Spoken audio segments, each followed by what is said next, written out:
Yeah. All right, let's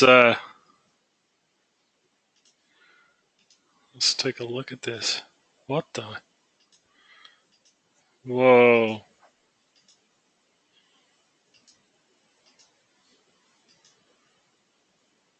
That is awesome.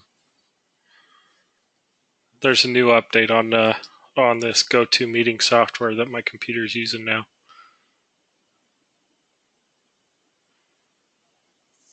Interesting. Sorry, got sidetracked there. Sometimes I feel like I'm that dog on what is it?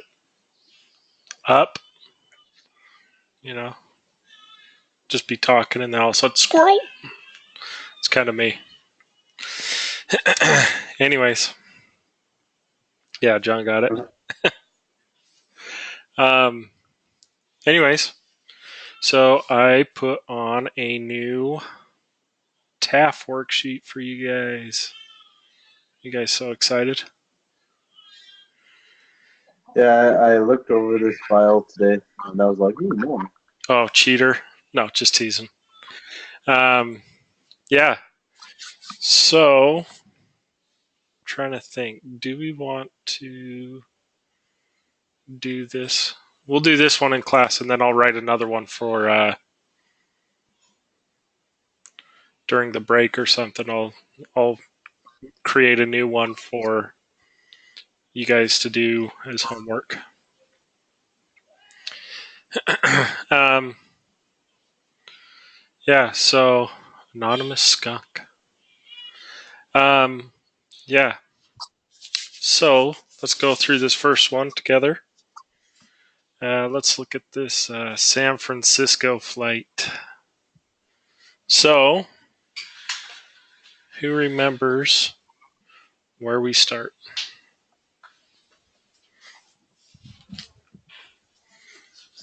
You would you would have to first determine if it's legal or not.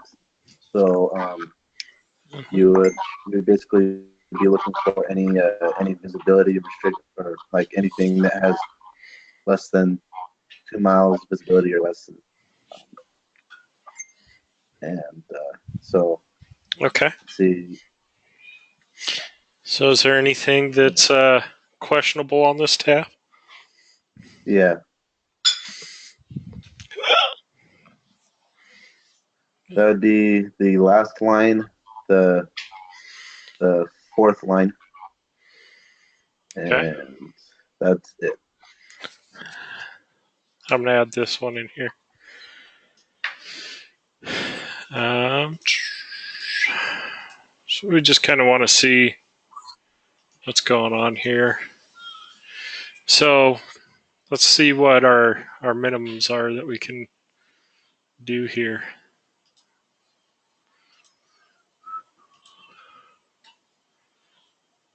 So we come in here to our JEP charts, and that was for San Francisco.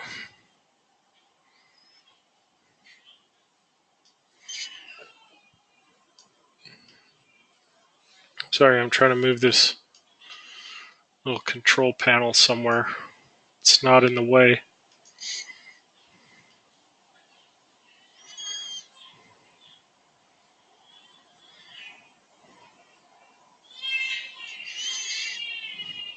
All right. So we come in here to San Francisco chart here. What are we looking for? Looking for You're looking for any approach, or you're looking for any ILS approach plate that has the lowest minimums. Okay. And if it's not an ILS, then you would have to go off of RNAV. Nope, no RNAV. Oh, sorry.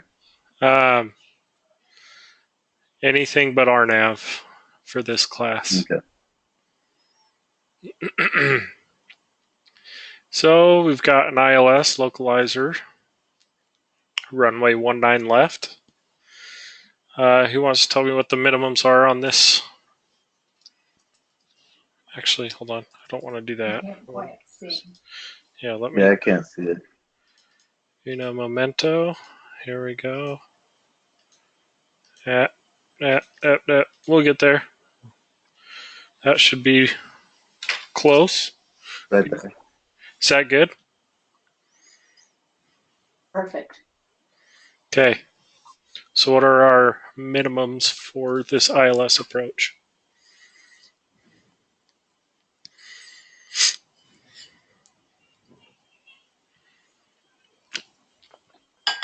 What category is the CRJ 700? Let's see. It would be a 300 and 3/4, or sorry, one. Yeah. 301. Ding, ding, ding. 301. So we're going to look here. Oh boy. Making me break out this ugly pen again. Right? These are the two numbers we're looking for. We round this one up to the nearest 100. Okay.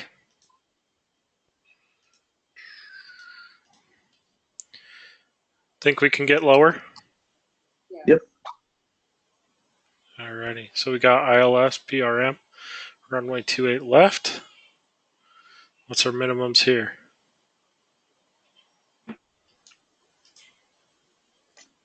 Hmm. 200.5.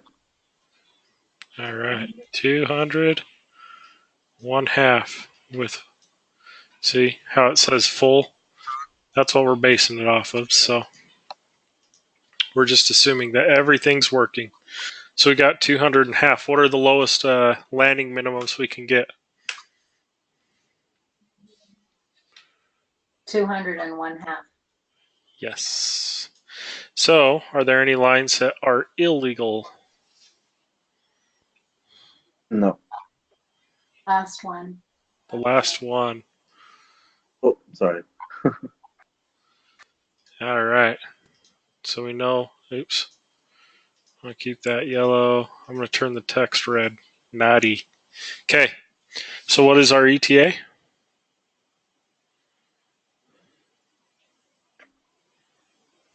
0715. Yep, 7:15 Zulu. Okay, and where does our ETA fall? Wouldn't you have to put it between 0615 Zulu to 815 Zulu? Nope, not for legal to go. That's does it need an alternate? Oh, okay. So where Does it does fall in that third line, 0400? yeah, the 0400 line here? Mhm. Okay, because our 0400 line is from 0400 to 0759, right? So let's call that a green line. That might be hard to see. Hold on. Okay. So are we legal to go?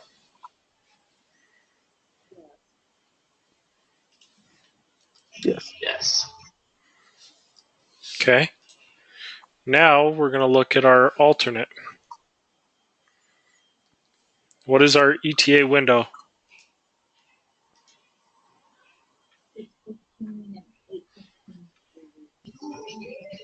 6:15 Zulu and 8:15. Okay. So we already found where our ETA lies. So where does our ETA window fall?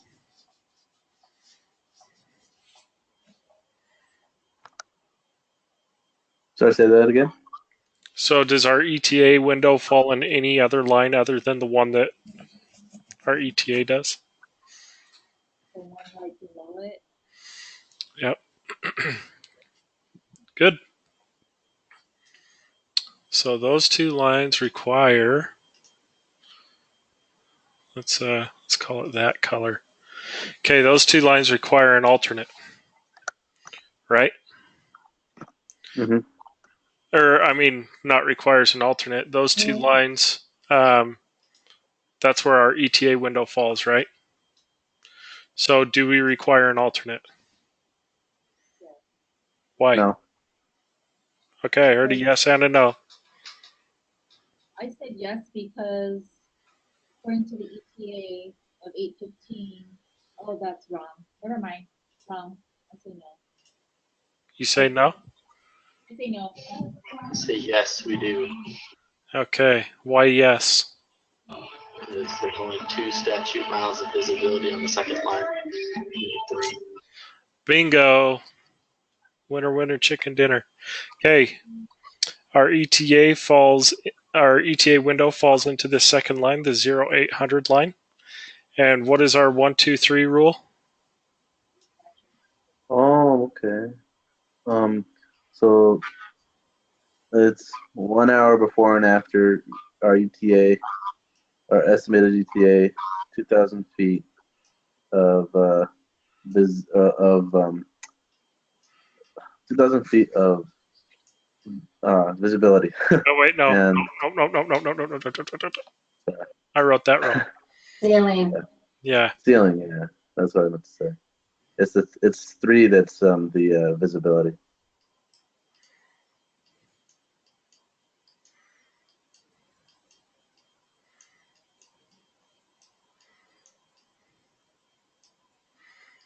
And 3 miles viz.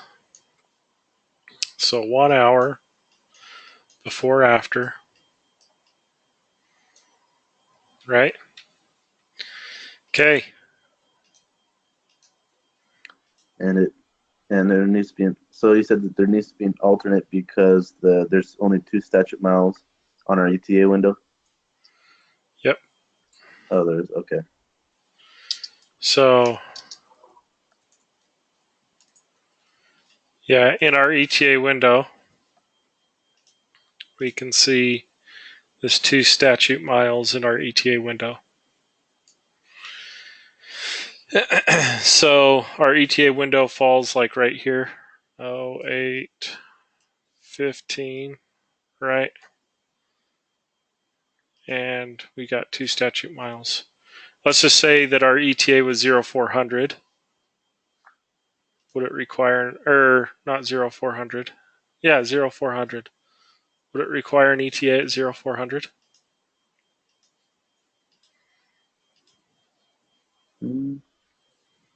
Let's see. No, Explain yourself. because the visibility is greater than 2 statute miles, so it falls within the legal limits. Or sorry, it falls within the no alternate limit. Okay. So what are you checking all aspects of the 1, 2, 3 rule? Yeah, so the broken it's broken clutch right at 2,000 and broken at 5,000. So which means we do not require an alternate, and since visibility is greater than 2 statute miles, there's no alternate required. Is it greater than 2 or 3? Greater than 2. So it's 3 or It's greater, 3. right? Okay. Yeah. Or not equal to. My bad. Gosh, I need to get good at this. Yeah. Okay, so 3 miles. Greater than 3, we don't require an alternate. And 2,000 feet, we don't require an alternate. Did you check the ETA window?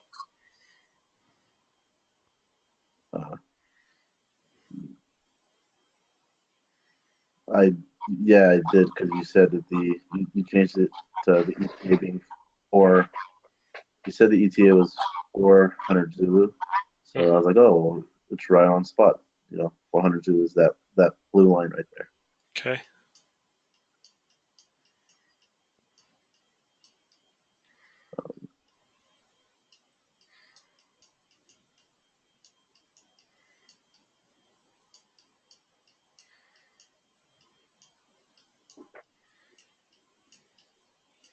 Did you check the line above it? Did I check the line above it? Yep. You mean like the ETA? Oh, let's see. So what's our ETA window? It would be 0, 300 Zulu to 0500 Zulu. Okay. So where does that fall? Falls within the blue highlighted line, and yeah, that's it. Oh, wait, yeah, that's it. Oh wait, no, sorry. It also falls on the second line above the blue line. Okay. Our ETA window falls in both of those lines, right? If we're saying that our ETA is now 4 o'clock, 0400 Zulu, the hour before is 0300. So that's before this line. Then we know that this line is from 0400 on, right? Okay. Mhm. We know that that's how that's read. 0400 till that next line, which is 0800 and so on. Okay. So 0300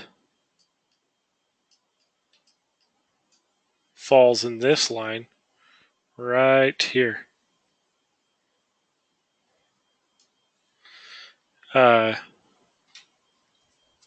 So does that line require an alternate? Bueller?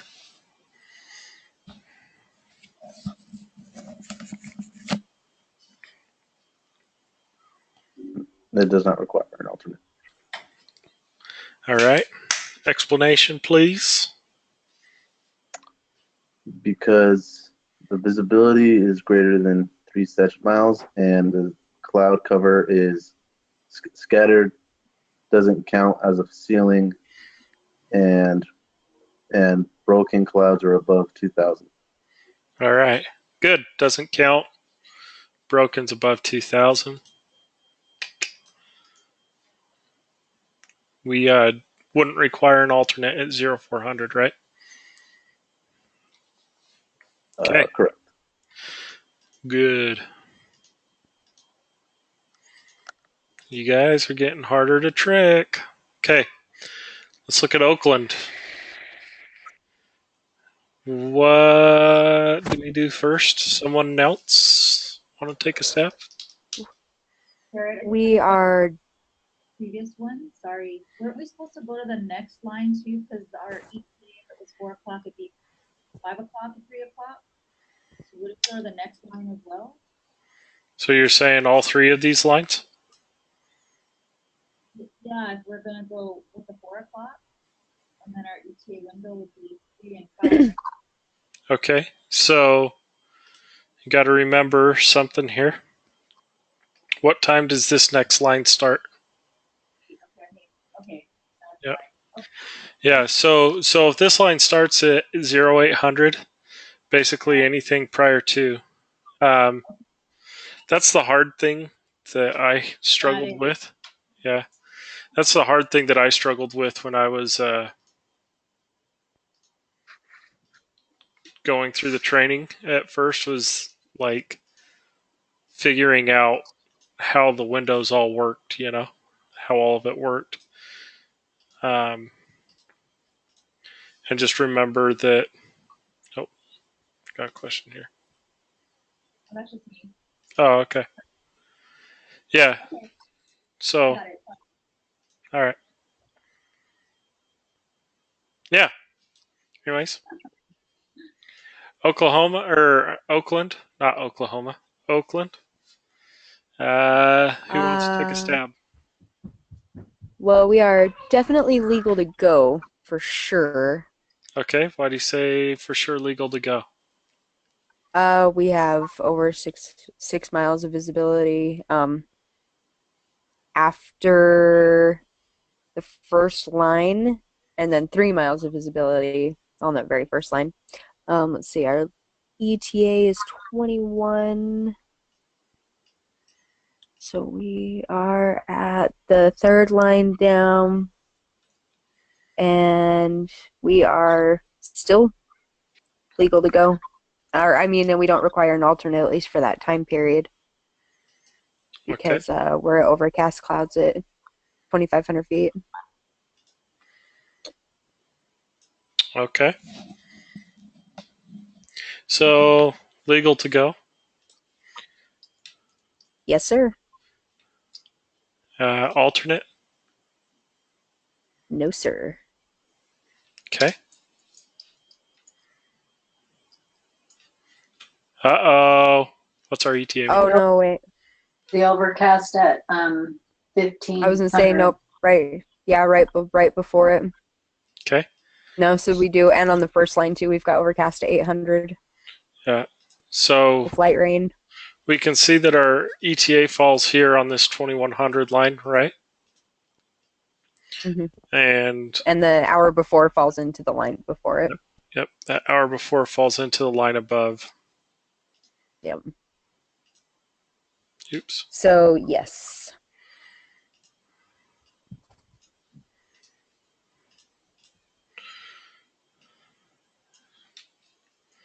Okay. Just for kicks and giggles, what's our ETA window? 2000 and 2200. All right. Okay. Good. We didn't even have to go to our charts there. It's pretty obvious, right? Yep. When we're determining legal to go, we only look at our visibility, remember? And then when we're determining our alternate, that's when we start looking at our ceilings here. Oops. So, good. All right. Who do we got next? These ones are a little bit trickier, aren't they?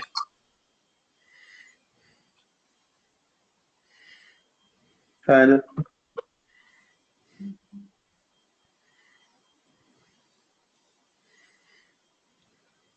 Anybody want to take a stab at Phoenix?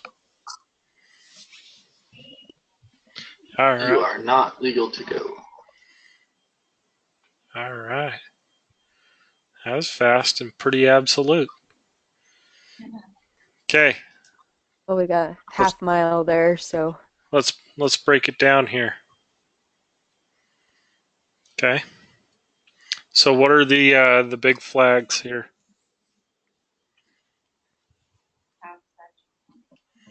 Okay, the half 2 statute. miles, half miles, 2 miles. So basically, that time period's in question, right? Okay. Anybody? What's our next step? We see a couple. Yeah, let's look at our charts. Couple pretty close calls there.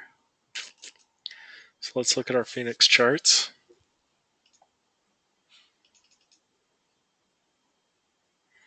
What are we looking for again? Minimums. ILS chart. Yeah, we'll start with our ILS chart, see if we can find an ILS chart. Approach.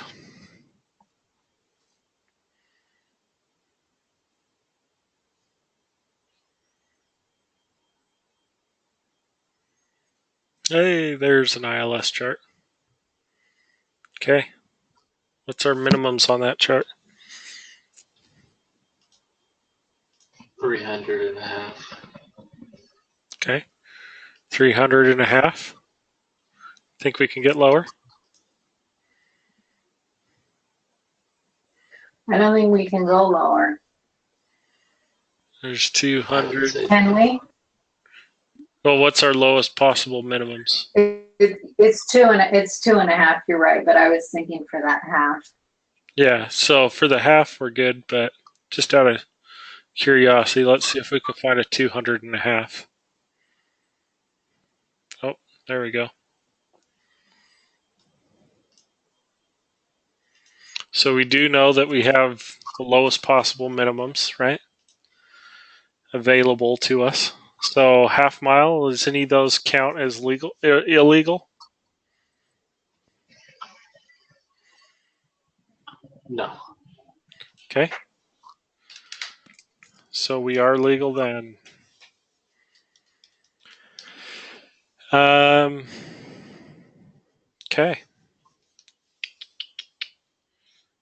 Do we require an alternate?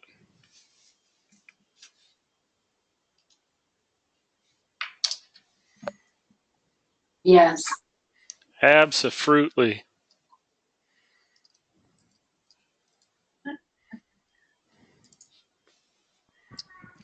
Okay. I'm totally gonna say that from now on. Me too. Absolutely. Stealing. Yeah. Okay. Who's up? This is good practice, huh? Yeah. So I'll take Seattle. All right, let's do it. So legal at estimated time of arrival, I checked the minimums, which I believe that they're all 6s. Yep. This one's kind of So hard to see. we're legal. Okay. I just scan them just like that. That's a good way to go. Just scan and look for that really quick, that 6 miles, right? Okay. Yeah. And then I'll look at my alternate 1, 2, 3 next. I'll just scan them. Broken at 6,000, overcast at 5,000, overcast at 4,000, broken at 2,000, broken at 1,800. So that could be on that last line, the 18. Okay. Then I look at my ETA. So 1 hour before and 1 hour after would make it 700 Zulu and 0900 Zulu. So I would find my line, and it would be the third line down. And I would not need an alternate.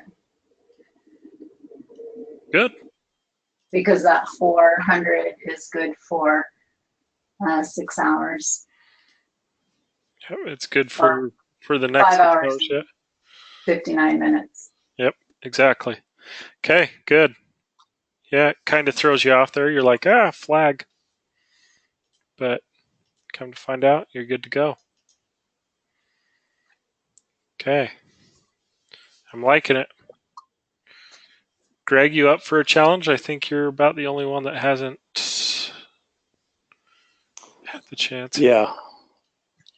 Can you hear me? Yeah, I can. So on LAX, right? Yep. LAX. So the first one, the second one, third one, and fourth one are suspect. Okay. So we go to the chart for LAX. Yeah.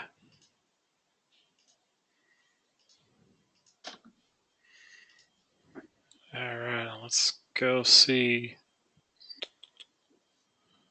how it's going in LA.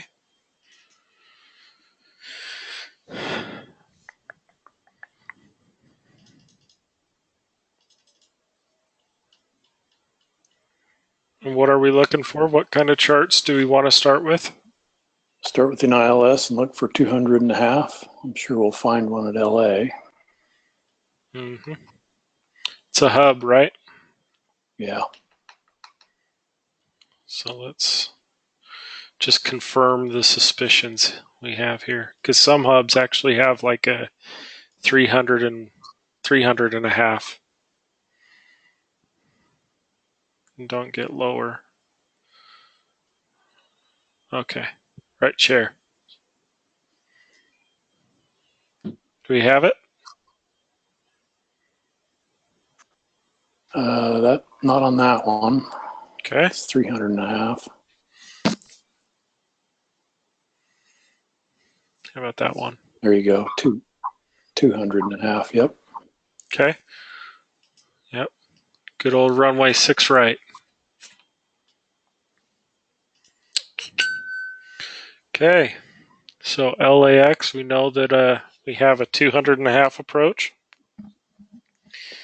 So we are legal, or excuse me, legal. okay, let's take a quick look at our Let's take a ETA look. here. So we've got a half and a quarter, so we have to. We've still got a problem with a quarter. I should have just told you right out. There's no way. So that's a red flag in our mind, right? Yeah. Okay, So let's take a quick look at then our. we're looking between 11:45 and. My bad. I forgot that part.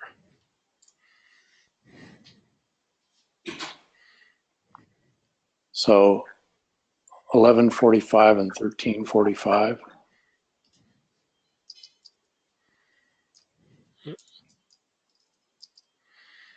Okay. Where would our ETA fall? So it falls on that first one Mm-hmm. and the second one. Let's see. I'm trying to line up my columns from your screen here. Sorry.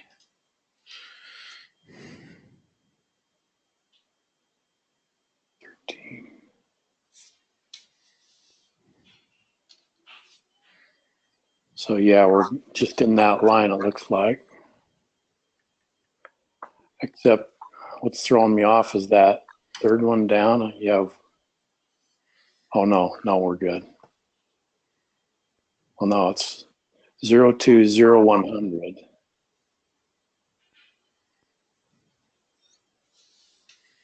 So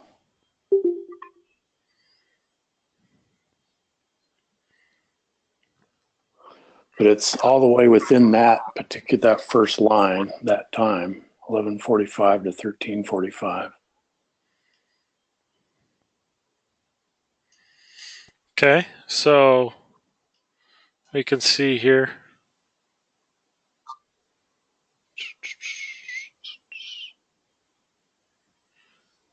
Oh, hold on. I was reading this wrong. You're good. Okay, 12:45. Right? Yeah. This is where our ETA falls.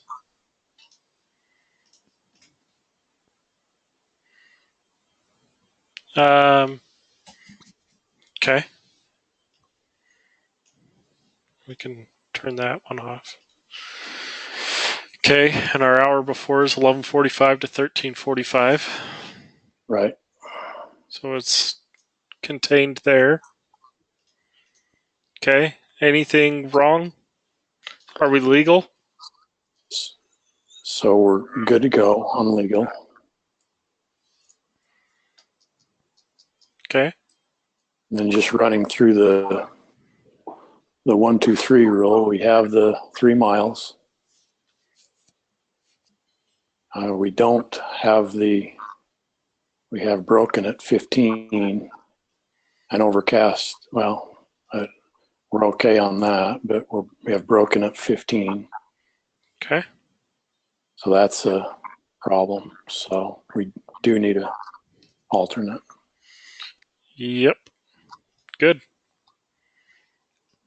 Okay. I want to redo this one with a different ETA.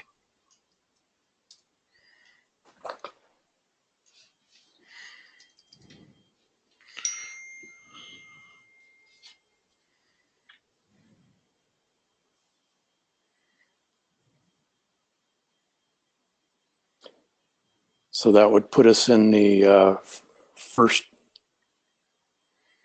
line. Okay. Let me erase these. So it puts us in this first line, right?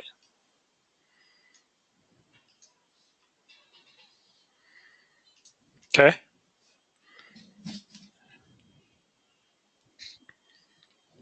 So are we legal to go? So we have half mile. So yes.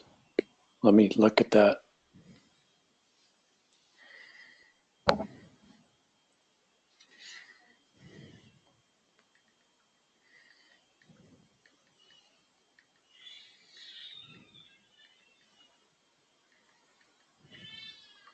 What's throwing me off, I can't quite remember on the second line after that time, 12:0120 and 0224.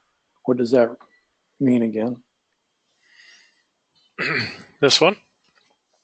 Yeah. That's our No. ETA. Oh, that? No? Yes? No? Well, or the first one on that same line as Okay. So this is the valid time, right? On both lines? so that it's good in that range, right?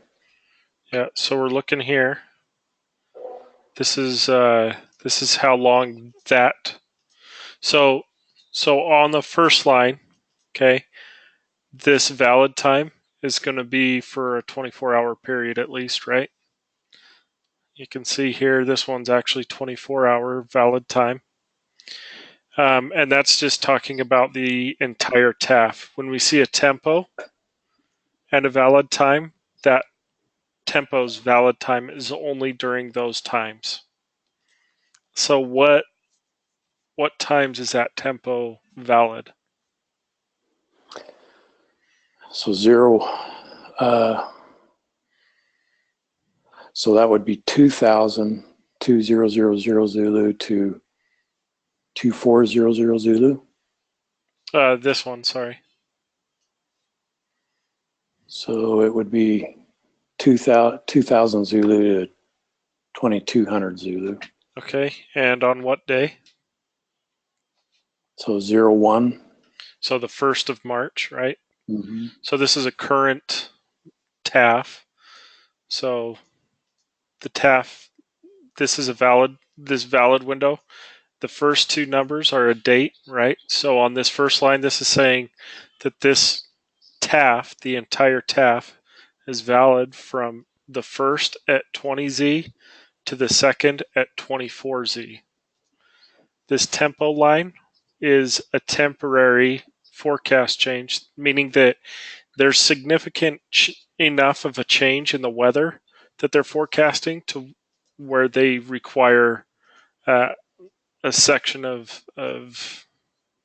yeah. There's a section of a time period where the weather is just going to change significantly enough that they're predicting in that window that they require their own forecast. So this one is saying that it's valid from the first at 20Z to the first at 22Z. Okay.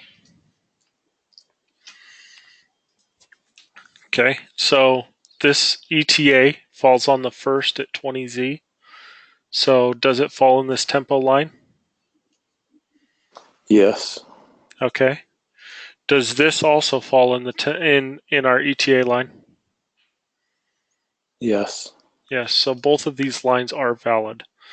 We are going to look at both of these lines and consider them for legal to go. Okay. Okay. And you fail on that second one with quarter mile. There's no airport that's going to make a quarter. Unless you're shooting a Cat 2 approach, which we don't do in this class, right? Right. Okay. So let's talk about this for a second. I kind of set you up there. I kind of tricked you. Well, I just couldn't remember that those first two digits don't deal with the actual time. It's the day. It's a refresher for me. Yeah. So no, we would not be legal to go, and this is just kind of doesn't matter, right? Right. So when we're looking at tempo lines, when we're looking at TAFs in general, so whenever we see a tempo line, like I said before, this is just kind of like a blurb in that ETA. Like, let's just take a look at this. This is called the main body, right? The main body of the TAF. This is called a temporary or a tempo. Okay. If the main body is going to stay, they're predicting it to stay this forecast all the way until 1Z, then it doesn't require a temporary. But if the main body has a change in forecast that's significant enough, then they require a temporary line. So we call this the main body, this the tempo.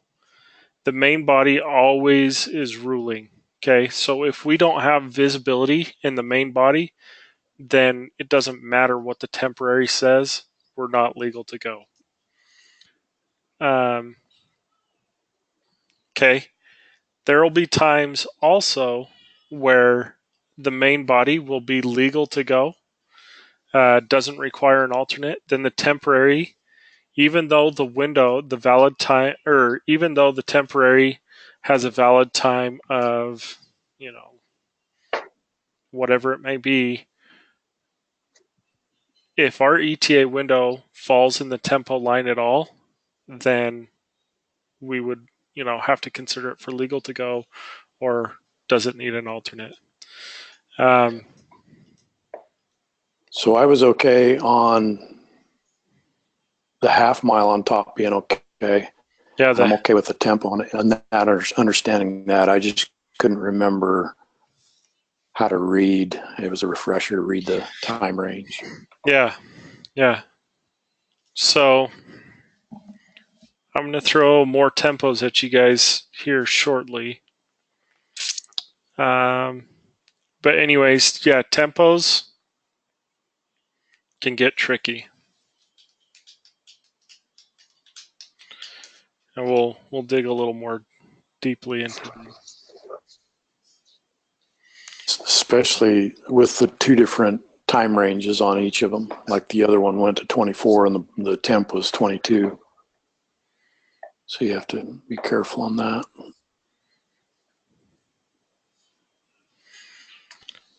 Good. Okay. So let's look at this one really quick. So Colorado Springs. I'll just kind of walk through this one. I'll take a turn. I'm part of the team. Okay. So the first thing I do is I look at our visibilities, right? Is there any visibility that's going to stand out to me?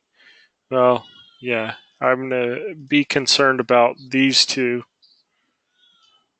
lines, right? Before I look at anything else.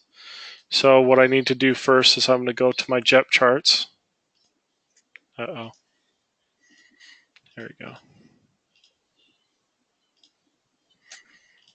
I'm going to look at Colorado Springs. Okay. Just going to go down to these approach procedures, instrument approach procedures. I'm going to look for minimums here. Right off the bat, I can see I got my 200.5 there, which is the lowest we can possibly get. So I do know that we have a 200.5 approach, so I know that every single line here doesn't fall below a half, and therefore makes it every line legal to go. Okay. As for alternates, my big concerns are there. That's concerning. Not worried about that. Not worried about that. Just checking both viz and ceiling here. Okay. So now we find out what is our ETA window. My ETA window is 2200 to 2400. Oops. Okay. 22 to 24, so I come down here to my TAF. I see 2200. And I see 2400. And I also see, oh, you know what? It only falls in these two because 2200 is the start time of my TAF, right? Of my forecast. So I wouldn't go into this line. So I'm looking at both of those lines. Even though I'm only 1 minute into that second line, I have to consider it. And because I have 0, so 1500 foot ceilings, I do require an alternate. Okay. Does everybody get that? Anybody have questions on it? No, sir. No, sir.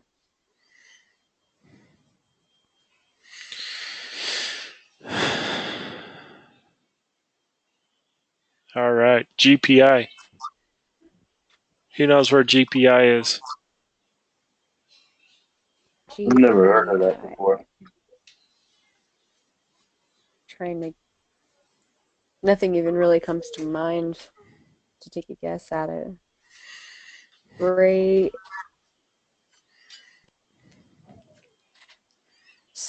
I don't know. You're close. Glacier Park International. Glacier Park. Okay. Yep. No, I wouldn't have got that. So Glacier Park is in Montana. The other way you'll see this, Like the national park. Mm-hmm. Okay. The other one you'll see this the other airport code you'll see this labeled as is FCA. Okay. So so Hang on, baby. who wants to take a stab at this one? We just got a couple more, and we'll go on break here. I'll give it a try. Let's see. We got ETA is 11:45. So we've got more than 6 statute miles of visibility on all of them. So we're good to go on all those.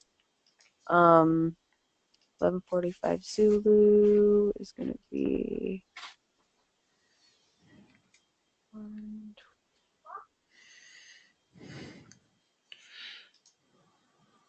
Let's get a little more simple here. And we don't need an alternate either. Right. We got If scattered, which doesn't count. You just take a that one doesn't count. Yeah, none of them do. Yeah, we just take a quick look. We look at our visibility first. We see that our visibility is all 6 or more. And we just take a quick look at our ceiling. Doesn't require an alternate. We're good to go. What a nice day. Yeah.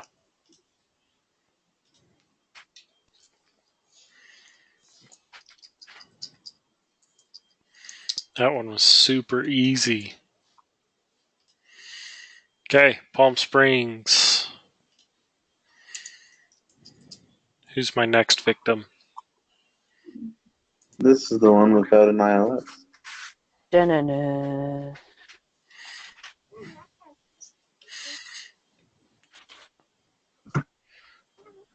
Matt, your turn. Didn't I already go? Yeah, everybody's gone now, though. Oh, okay. Yeah, I can get this. So the third line is concerning, so I would highlight that. This line? Yeah. Okay. So what do you want to do now? I will go to my KPCP or SP. What's that airport called again? Palm Springs? Palm Springs. I will go to my Palm Springs approach plates. And hold on, I'm going to mine. Let's see. Okay. So actually, can you just scroll down on your computer since you're already there? Mm-hmm.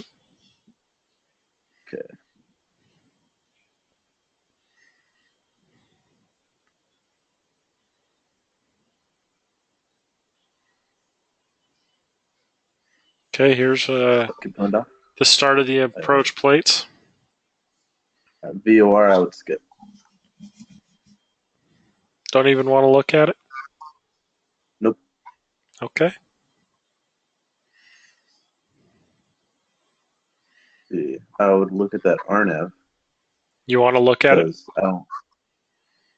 Yeah. Let's see. Listen plan. I'm trying to go to mine that way. I don't have to. I know that there's no ILS on this airport. So flight planning and Jefferson charts. Sorry, I'm going to mine on my computer on my phone. That way, it's I just follow along better like that. Okay, so scroll all the way down. Good. Okay, so yeah, I don't see any ILS. So what I would do is I would pick the RNAV RNPZ approach Runway. and runway 13 right. Okay. And I would. So my minimums are 400 and a mile and a quarter. Okay. I'm going to stop you right there. What's wrong with that? Let's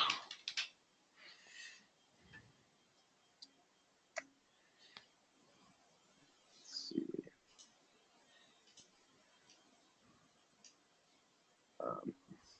I'm not sure.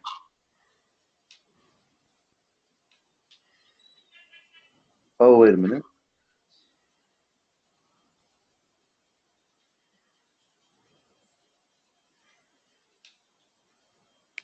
Okay. Oh, GPS required. So does that mean that we can't use it? What's the big thing? Take a look at this screen. At my screen.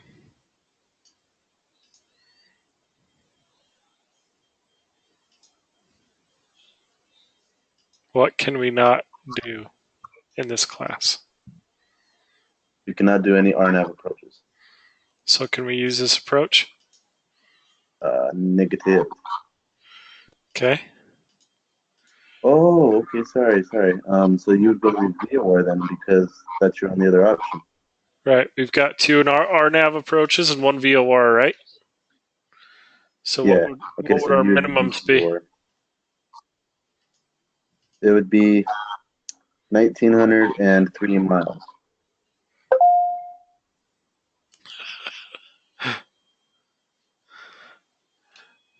That sound effect came at the right moment, right? Bing! Nice. Yeah. So 1,903. So that's what we would use. Okay. 1903. Okay. So now we got to look at 1903, huh? So, or we got to look at anything less than 3 miles, which is still only this line. Okay.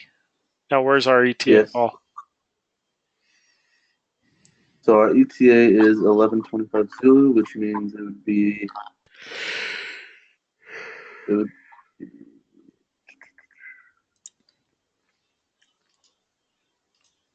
between it would be the second or the third line.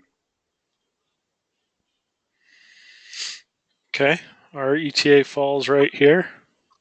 Mm-hmm. And this line? That means so that means that this is not a legal it's not legal to go Okay.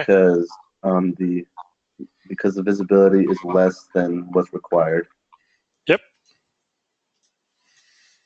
Good. No, you put yes, it's not legal to go. Good.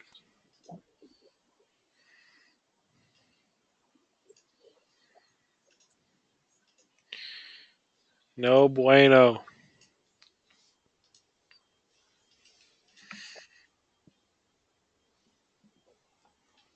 Okay.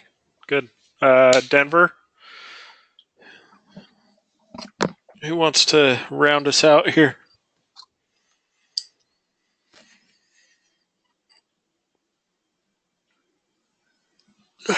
This one's super easy. So if you want an easy one, Oh. here's your chance. So we're legal and we don't need an alternate. How's that? Explain yourself. So we have at least 6 miles on all lines, and we have at least 2,000. Okay.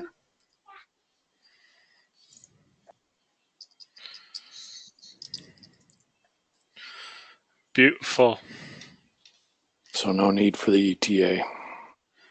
Yeah, don't even care about the ETA. Hit that one. Good. Did I melt your guys' brains? You guys feel like you got it pretty well now. You take a couple of days off, it gets rusty. So Yep, for sure.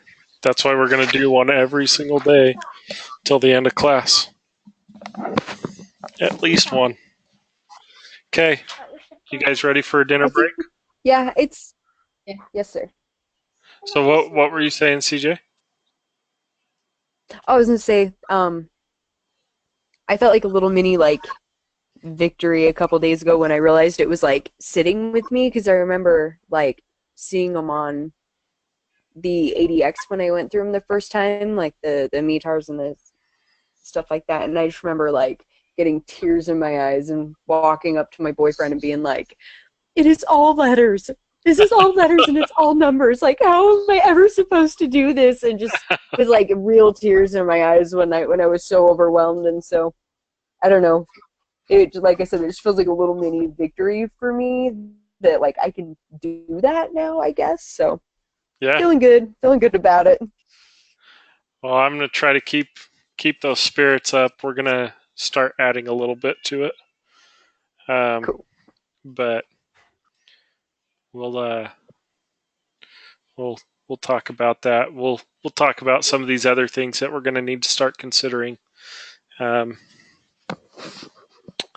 we get back. So Cool. Let's see.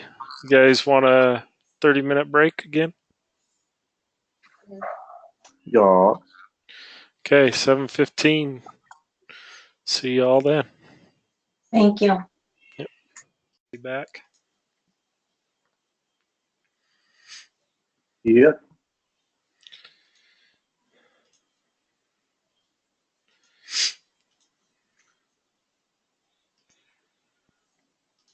Let's see.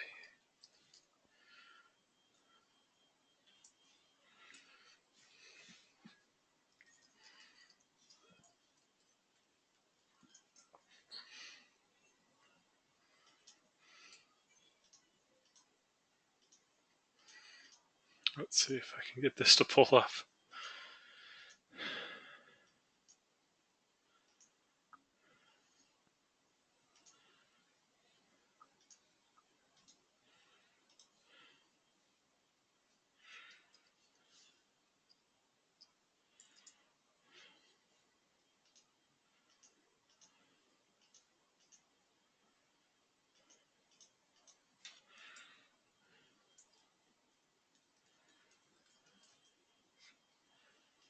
Oh my gosh.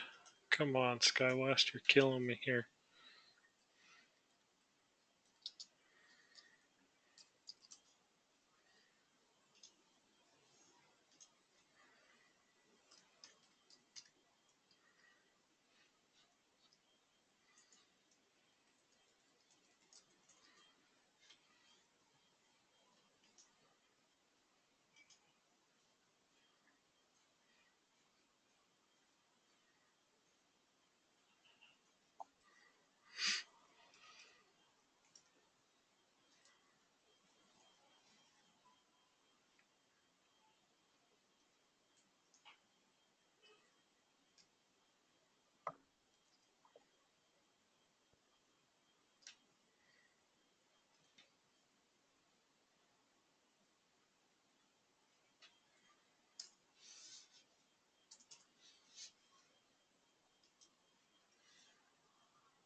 Oh boy.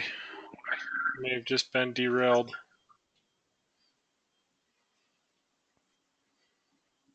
I don't know what's going on with my internet right now. Well, not with the internet, but with my SkyWest logon.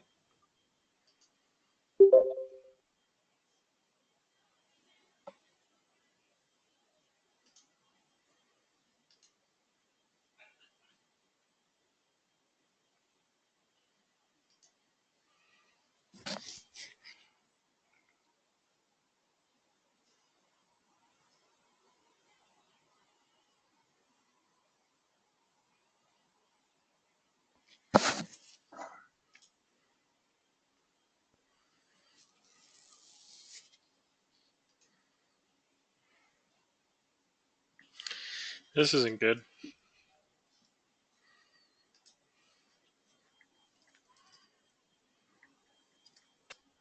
What? I just can't log in to SkyWest No. right now. Oh. That's what we use for our. That's what I use for our weather stuff.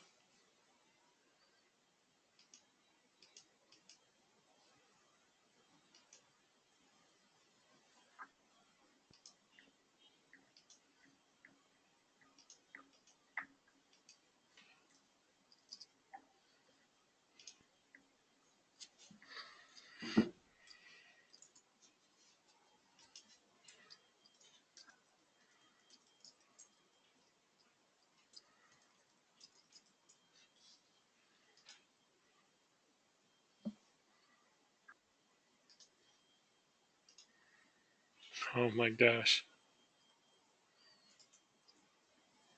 Just tried to change my password and it's like your new password can't be the same as your old password. It's like, well then let me log in, you dumb thing.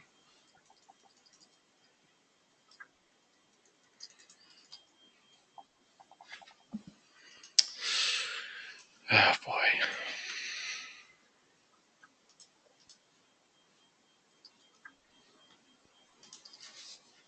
I especially like when you have to change your password and they say the first question they ask is, okay, please enter your old password.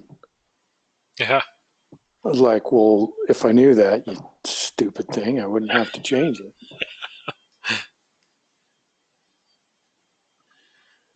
Yeah.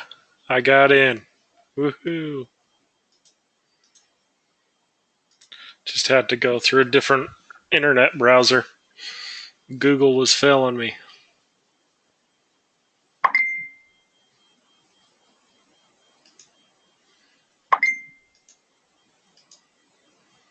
Oh dear Lord. Now it won't let me open up the page I need to open up. This is just awesome.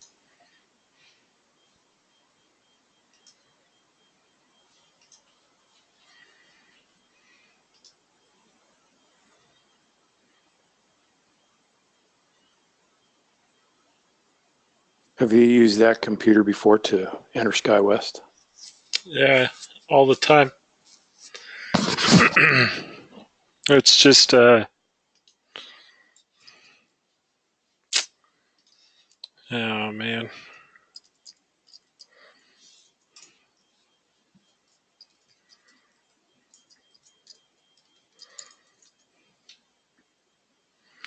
Sweet baby.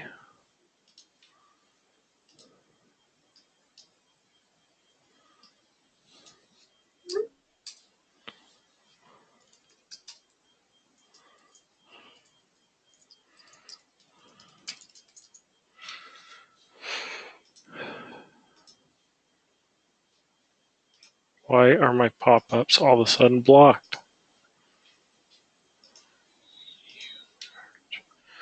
There we go. My word, that was annoying. Okie dokie. Here we are.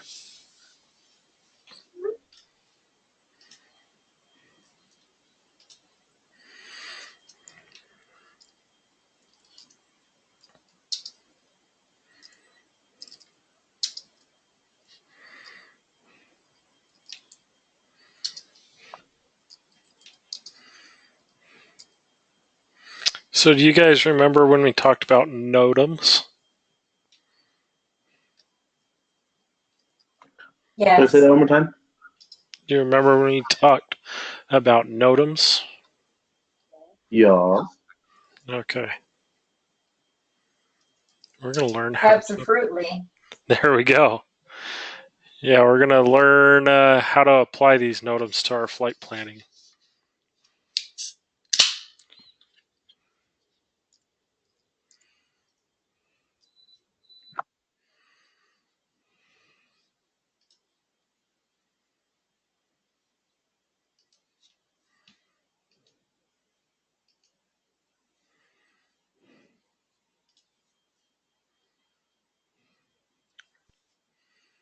Oh, doggy. Look at all that beautiful Notam goodness.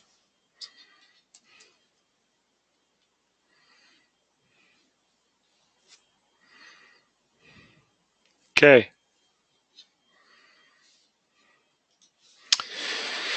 Now, what do we remember about Notams here? We're looking for keywords like navigation, AD, ILS. I can't remember the other one.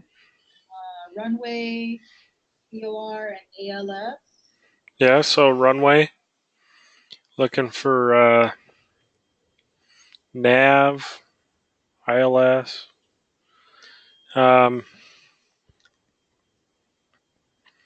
Looking at field conditions, things like that. We don't really care about the taxiways, obstructions, apron.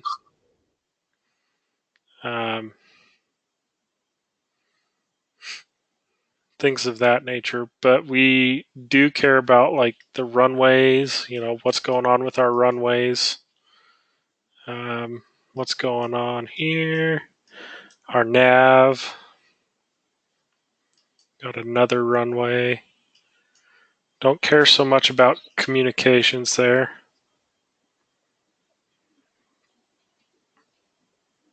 Aerodrome. Okay. Does anybody remember how we translate these?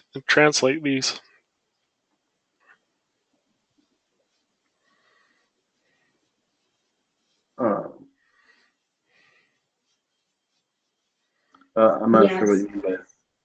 Sorry, go ahead. All right. So Yvonne, why don't you give this one a shot?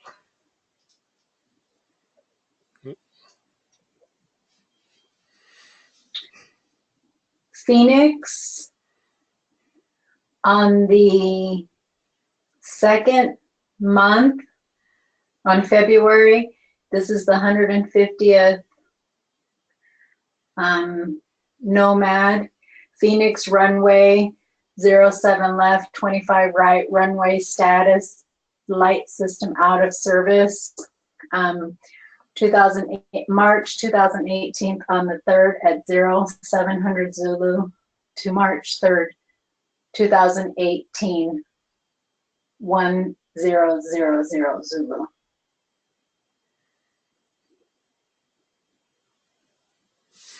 Awesome. So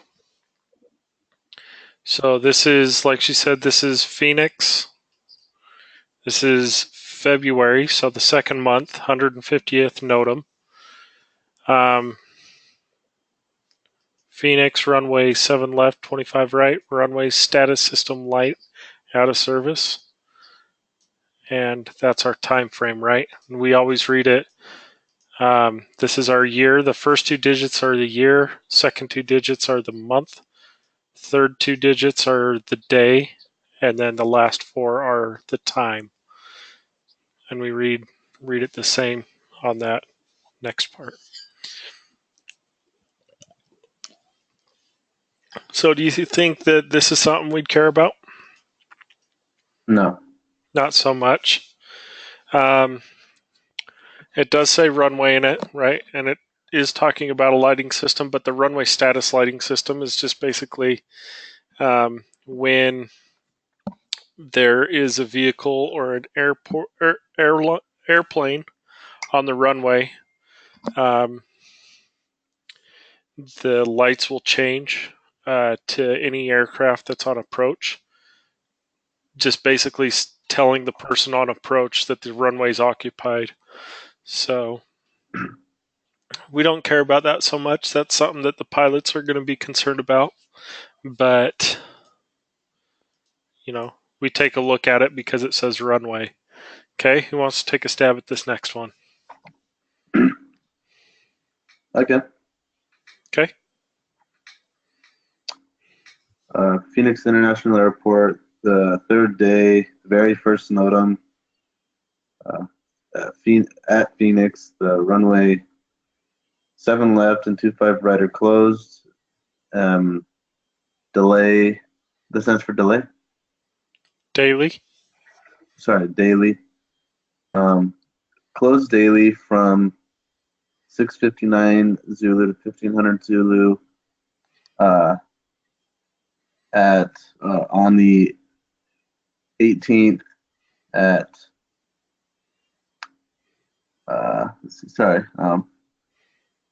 on the 18th. So I got kind of, that's the year, right? Mm-hmm. Sorry, on 2018, so March 2nd, 2018, 06:59 Zulu to March 3rd, 2018, 1500 Zulu. So it's basically telling you that that the runway will be closed every day from those times for each of those days. Yep. So from March 2nd to March 3rd. Right? Yeah. So for those 2 days, the runway is going to be closed. So what if we plan a runway that's closed? Is that a bad thing? Yeah. Yeah. Yep, that's a really, really bad thing. Isn't there a parallel runway next to that though? Yeah, but if we plan a closed runway, still dings us regardless of, Oh yeah. Yeah, it still falls under a FAR regulation thing, right? Yep. Okay. So good. Who's next? We won't look at that one.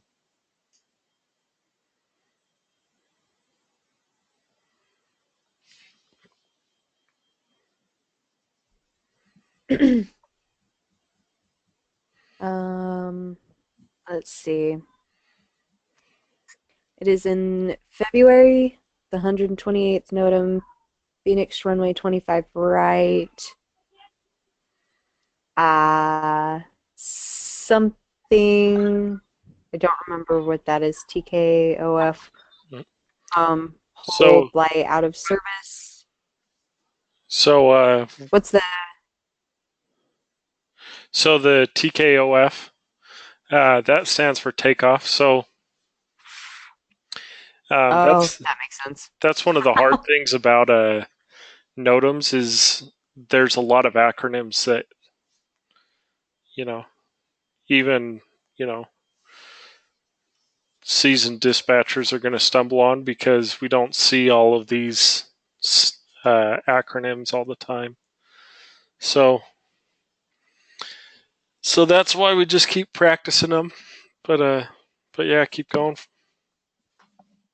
All right, and then the light out of service, and that is in effect from February 25th, 2018 at 4:35 Zulu to March 7th, same year to 2100 Eastern Standard Time. Or estimated? There you go. Estimation? Yep, okay. One of those two. That was my first instinct was to say that, but no. Estimated. Yep. Good. Glad you caught that. Sorry, I was just... You guys are seasoned pros. I don't know that we even need to go over anything. You guys just might be ready for flight planning. I'm so excited for flight planning. So, who's up next? I'll go. Okay.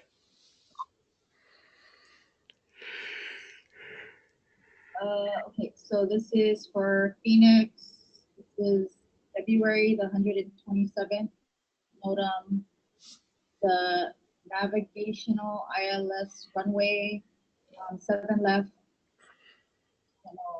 The LOC, I don't know what that is, GPDME out of service from February 24th, 2018. 2057 to March 7th, 2018, 2100 Zulu is estimated time that it's going to be out of service. Is that a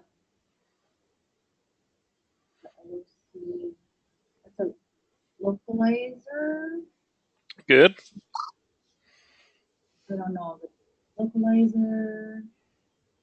I'm drawing a blank. So, you did good. Like you said, this is our localizer, the glide slope, and the DME, which is distance measuring equipment, right? So, how do you guys think this is going to affect us? Yeah, good luck with that.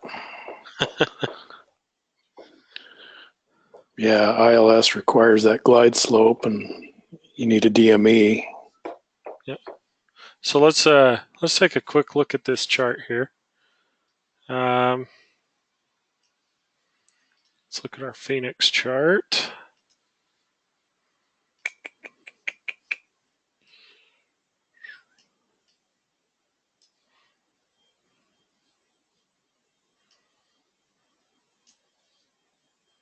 So while you're looking at for the chart, back on one of those earlier ones where you talked about the a particular runway being closed or something like that, and I just reflect back to that video where they were swapping runways trying to find a way in. So the NOTAM, even though you've saw the NOTAM for one, you have to rebuke all possible runways at that location due to that NOTAM. Is that what you're saying? So if one of them fail, they all need to fail? Nope.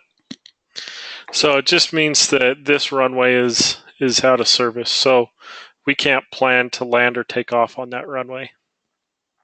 Right. So as we look at our plat or our airport minimums, we just make sure we don't choose one of those two, right? Yeah. And then we're golden. Yeah. So if our ETA falls in that time and we're looking for landing minimums, it eliminates that runway as a possibility. Because we can't land on it, so we can't drive our minimums off of it. We can only drive our minimums off of a suitable runway. So does that make sense? It does, but it just makes me nervous, seeing that video and flying into airports before myself and getting there, and then all of a sudden winds or surface winds have adjusted, and it's like there's no way I can't make this crosswind component. I've got to take this other runway. And if you've just already eliminated one of maybe two, and maybe you have marginal minimums, I don't know, is that ever in play, or you don't worry about it? Yeah, not so much for the planning. So planning, we're just looking at legal at that point of dispatch, right? We're just making sure that it's legal when we dispatch the flight.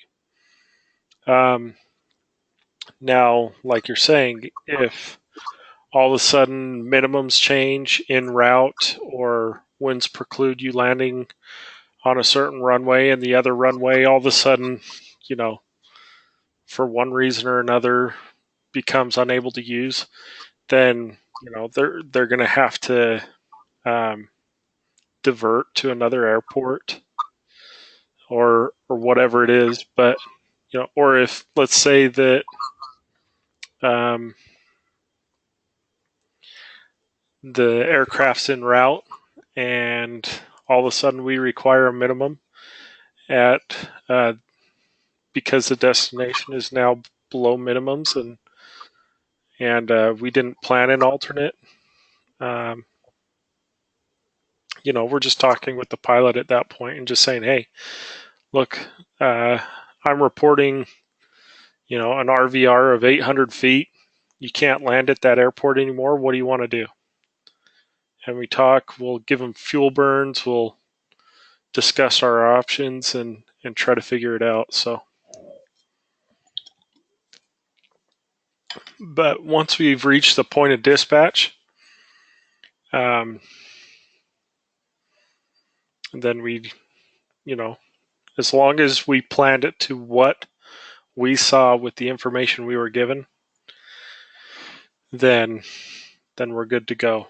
It's a legal dispatch release. Does that make sense? Perfectly. I was just wondering at where in the decision process we're entering or considering these NOTAMs as opposed to strictly legal to go at ETA. Yep. Basically, all the way up until the captain initializes in the airplane, and that's when we look, or that's what we consider the point of dispatch. So after that, anything that we add or take away from the dispatch release is an amendment to the release, and basically it's just kind of a sidebar. It's not necessarily what we planned for. So as long as it was legal when we dispatched it and before the pilot got in the airplane and initialized, we're covered. So we're looking at winds too. We're using those TAFs, kind of looking at winds and what they're forecasting the winds to do, and just using our best judgment. I guess that's kind of where I'm coming from. We've been looking at legal to go at ETA strictly with the visibility minimum. Mm-hmm.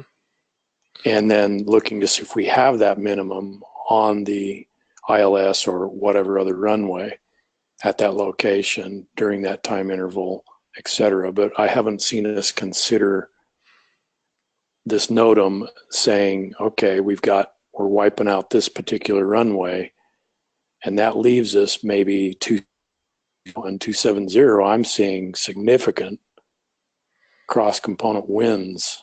Mm-hmm. You see where I'm going with that?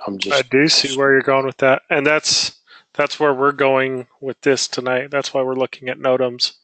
All right, I'll hold off. No worries. No, you're exactly right. So we are going to take into consideration the NOTAMs. Now we're not going to take into consideration the winds when we're planning and dispatching a flight. We're going to use our best judgment, but that doesn't mean that the winds are a big question mark. The winds can change at any given point in time, change any direction at any speed, so we can't really plan off the wind, right? Especially when we're looking out, an hour, 2 hours. Winds are just too hard to nail down. I don't think I had a single flight where the winds favored me upon arrival. It was always a switch up. Yep. So we can't really plan, legal to go off of that. But what we can do is we can look at our NOTAMs and say, hey, runway 7 left is going to be closed, and our ETA falls in that time period.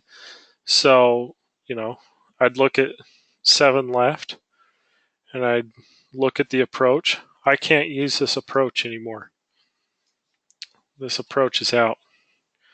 So if my weather is close, and that's the best approach I have, you look here, 7 left, 300.5. You look here at 7 right, that one's 300 3/4. This one's 250 Or I don't think I'm seeing that, Garrett. okay. Let me Unless you're just pulling that out of your intelligence. This is I'm just kind of cruising at this point. I'm just Okay. Out of your intelligence. Yeah, out of your raw this is amassed knowledge. because I'm not seeing those runways. yeah. So the first place I always look is I always look right here. So 7 left ILS. That's what approach this is. And so once I see what runway it is, I just take a quick scan. I automatically go down to this corner when I see ILS because I know this is what's going to give us our best minimums here, right? And we don't see it on our screen. Yeah, what I'm saying is I'm not seeing what you're saying. Oh man. So I'm like, man, he's good. He's just like smoking it at that airport. I wish. Oh boy, that's the problem with this new. You got a mind of a steel trap, my friend. There we go. My wife has always said something like that, but at the same time, I just don't believe it. So here we go. That's only when she needs something. It's coming. What do you want? Yeah, exactly. Exactly. What purse are we buying today, honey? No. So this is where my eyes go every time I'm looking at the charts. So I just do a quick 7 left, and then I come down here. Sorry, I'm going to keep that box up there because everything's going to fall in that general area. Look here. So I know that 7 left. When I look at 7 left here, these are my minimums, 300 and a half, right? So I go down to my next one. We know that we can't use this approach because 7 left's close, right? 7 left, 2, 5 right. So we come down here to our next chart, which is for 7 right. ILS into 7 right. We look at our minimums. This one's right here. So 300 and 3/4. Come down here to runway 8. 250 and 1 mile, so 300 and 1 mile. Runway 25 left, 200 and a half. Runway 26, 300 and 3/4. So 25, right? Let's go back here. I can't remember if it was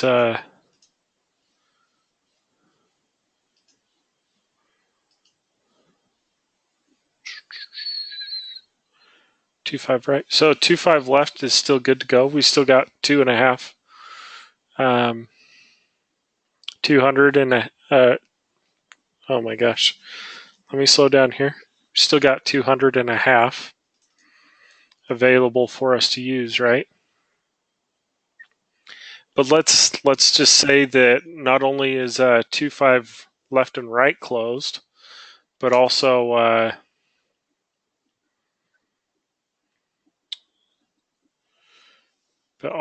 7 left and 7 right. So the 7s and 25s are closed. So we would have to find our minimums. Look, we got runway 8 here. And that one was 301. 2.5 left's closed, 2.6. We got runway 26 here. That one's 300 and 3/4. So that's our new landing minimums, 300 and 3/4. What if the visibility's at a half mile? All these other charts are legal, right? I mean, 2.5 left has 200 and a half. 7 right has 300 and 3/4, so that wouldn't be legal. 7 left has 300 and a half, so that one would be legal. So we could use 7 left or 2.5 left, but that's it, right? All the other runways would be illegal. Well, if we eliminate both the 2.5s and the 7s, all of a sudden we're not legal to dispatch because we can't use those approach charts. Does that make sense? perfect sense. I'm just reflecting back to mistakes made, and in that video is, that NTSB, that was just vividly clear what happens when you get to a location, and just sure wish you had extra runways and options. So Yeah, definitely. I don't want to be that guy. I don't want to be notorious. Yeah. Yeah, that video was sad. Yeah, and it's just, that's why we go over it and we practice it so much and look over it, because we've got to be looking out for stuff like this. That completely eliminates. So if we go back to our charts here real quick. So we're looking at runway 7 left. Okay. Now just remember, so it doesn't say runway 7 left's closed. It doesn't say that the ILS is out of service. So we can go to our 7 left ILS chart still. We just have to change where we're looking at our minimums. So let me zoom in here. Can everybody see this section of the chart? Yeah. Okay. So when we look at this Notam here, runway 7 left, localizer, glide slope, DME is out of service. Okay. We see here, this is our ILS. This is basically, when we look at this and look at the full, that means everything's working with our ILS. Okay. So we can't use that because we've got broken stuff, right? And because, so the glide slope, you can see the glide slope, glide path, glide slope are the same thing. GP, GS are the same exact thing. So our GPS or our glide slope and our glide path, they're out of service too. So we'd have to go look over here, which eliminates this one, right? Our localizer is also out, so that completely eliminates this box. So what do we have left for minimums on runway 7 left? 701. Or actually, let's see. Now we're down to, we got to be in category C. So what is it? 701 3/4. So that is a drastic difference. Yep. Yeah, that changes things quite a bit. Does everybody understand what we just were looking at there? So this Notam basically eliminates each one of these approaches and just leaves this available. Then, knowing that we're a Category C aircraft, we have to look in the Category C for our circle to land. We've got 701 3/4. So if our visibility, if we intend to use this runway, and our visibility is 1 3/4, but on the ground our TAF is reporting 1 mile visibility, it's no longer legal, right? Completely eliminates that.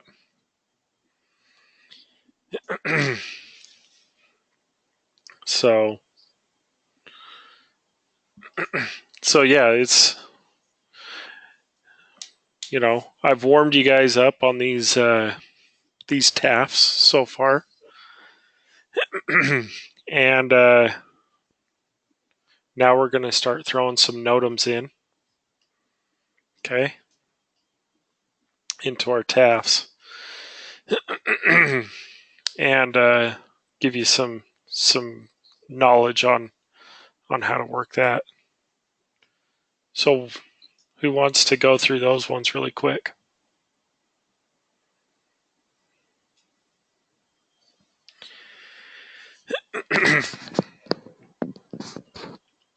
Well, why don't you pick, I guess? All right, I'll do it. So this is San Francisco. We got the third Notam the third month, so March.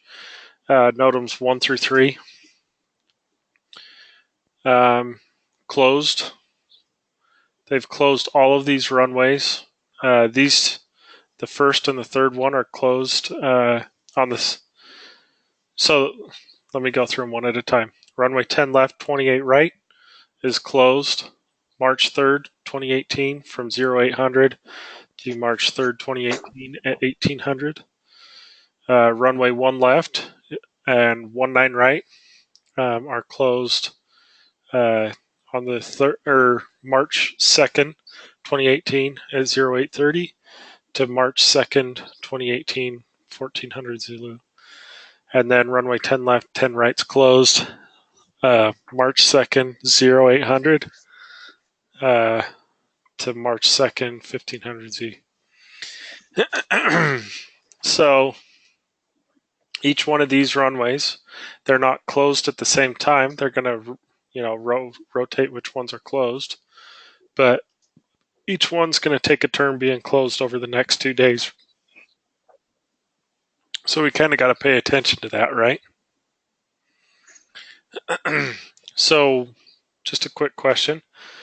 Why do they list 2 runways, and what's significant? Like, why are there 2 runways listed on that one line? Because that's the 10 left and 28 right are on the same pavement, just different directions. So Exactly. So either way you go, you're gonna run into the problem either way. Yeah, so it's closing this entire piece of pavement, right? So let's go back to our charts here. Let's go back to San Francisco. San Francisco. Okay. Okay, this and we're going to get into charts a little bit more here. We're going to review our charts, I guess I should say, because we went through them pretty thorough when we looked at them the first time. So this chart, we call this chart the 10-9 chart. Okay. And what the 10-9 chart is just an overview of basically a map of the airport and the terminals. Also lists all the taxiways, like everything. Okay.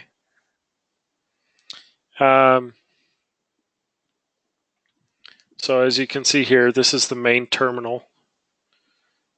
This is terminal G, F, E, D, C, B, A. Okay. These are all of our taxiways.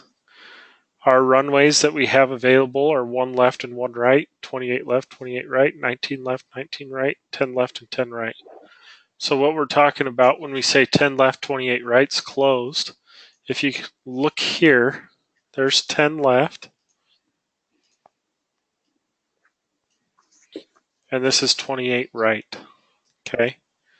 So when we say 10 left and 28 right are closed, that's the same strip of pavement here. So we refer to, like when we're talking about, runway 10 left's closed, the reciprocal, what we automatically assume is that closes 28 right. Because when we're calculating the reciprocal, so a straight line is how many degrees? Like, how do I explain this? Yeah, what do you mean? So a circle is 360 degrees, right? Yeah. So a straight line is 180 degrees, right? Oh, yeah. Okay. That being said, to find out what the reciprocal of 10 left is, so 10 left we know is a heading of 100 degrees, right? We add 180 degrees to that. That gives us 280 degrees. Okay. And we can just take these first 2 numbers here, 28. We also see that we have a right and a left runway that are the same heading. Does that make sense to everybody? have the same exact thing here. Yeah. Same exact thing here. The directions are parallel to one another. Have a left and a right runway. This runway is 0, 1, 0 degrees. Right? 0, 1, 0 degrees. The reciprocal, we'd add 180 degrees to it. That equals 190 degrees. Okay? 190, 19.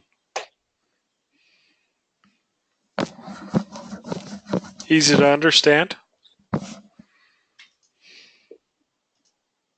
Yeah, pretty easy. So that's how the runways work is you have two ends of the same piece of pavement. So depending on which way you're landing on it, that's what runway you're on. The more you know.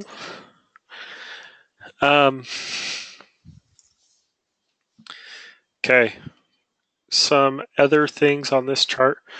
As dispatchers, we don't spend a whole lot of time on these charts. We don't look at them too much.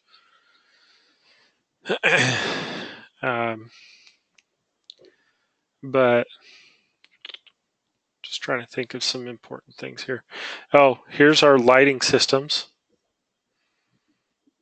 Okay. Sorry, I made a mess of that. By the way, Garrett, not that example, that video, I know they were using a simulator for that accident, but they were well high. They came in extremely high on their approach. I thought there's no way they're going to make that. Yeah. I thought they're going off that runway for sure. They got wide over wide.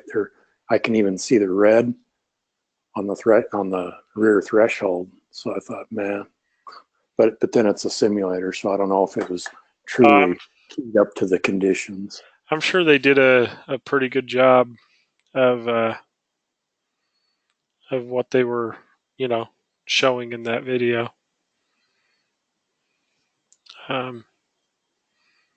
Yeah. Yeah, for sure.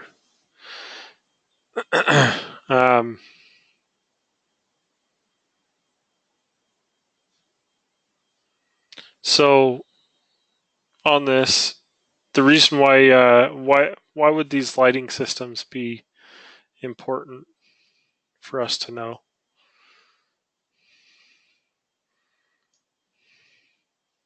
Well, because what I wanted to say was, if you have bad weather conditions and you can't see the runway, those are what can help you. Those can guide you into the runway safely. Mm-hmm. Yeah, they're there to kind of guide the pilot into the runway. So not only that, there's only certain lighting systems that will allow, IFR, for example. So yeah, so some of these lighting systems, approach lighting systems, are used for specific types of landing, specific minimums to be exact. So this lighting system, for example, this is a ALSIF. I don't know if it's the 1 or 2, but it's an ALSIF lighting system, ALSF. And just looking at this chart, I already know that there's a Category 2 landing, at least a Category 2 landing for that runway. Some of these other types of lighting systems, so just looking at this chart, I know that I'm going to get really good minimums off of 2.8 right, basically, is what I'm trying to say.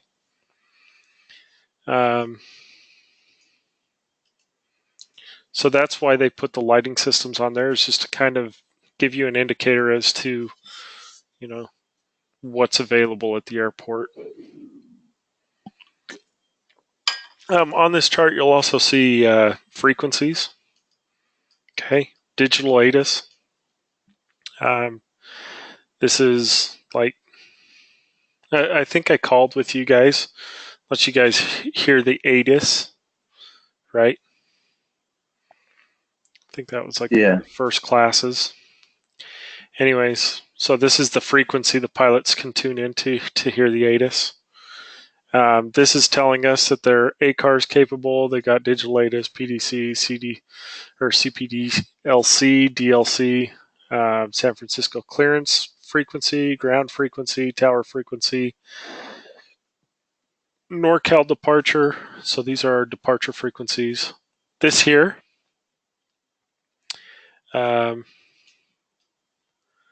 this symbol here, this is telling us that when we look at this map, this is the way we orient it to north, right?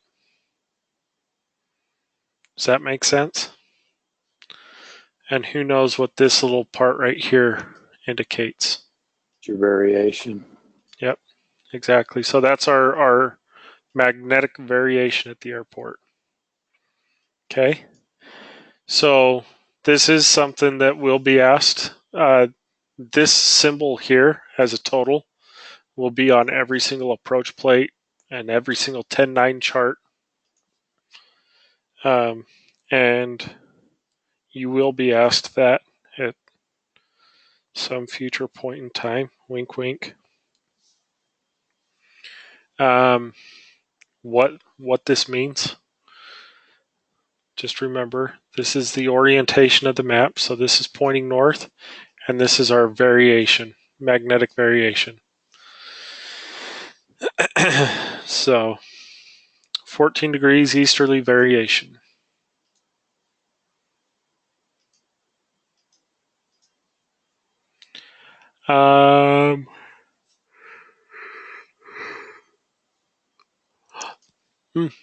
Another good thing to look at here is this is the elevation of the runway at that point.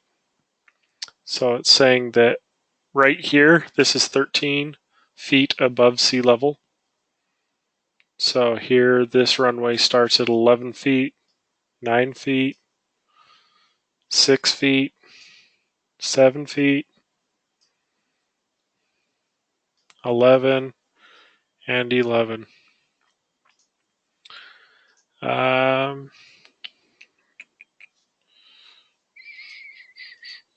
Anybody have any other questions about what's on this map here?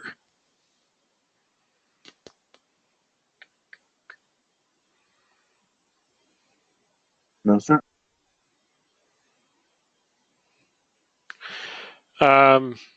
Just some visual references on the airport too. ILS hold. So do you guys remember the questions on the ADX that talk about ILS hold areas? Yeah, it tells you like what is this? What does the symbol on the ground indicate? Yeah. Mm-hmm. I think that's one of the questions. It also tells you that, if there's an aircraft on approach, you can't pass that ILS hold area because it'll block the ILS signal.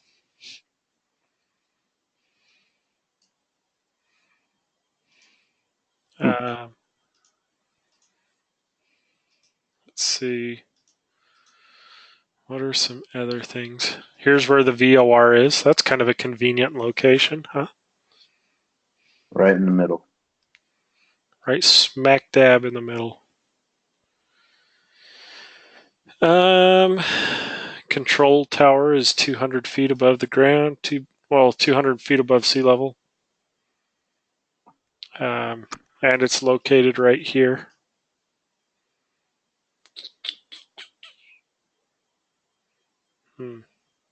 Trying to think of anything else.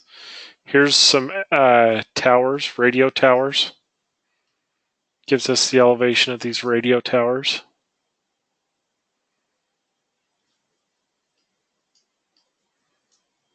Right?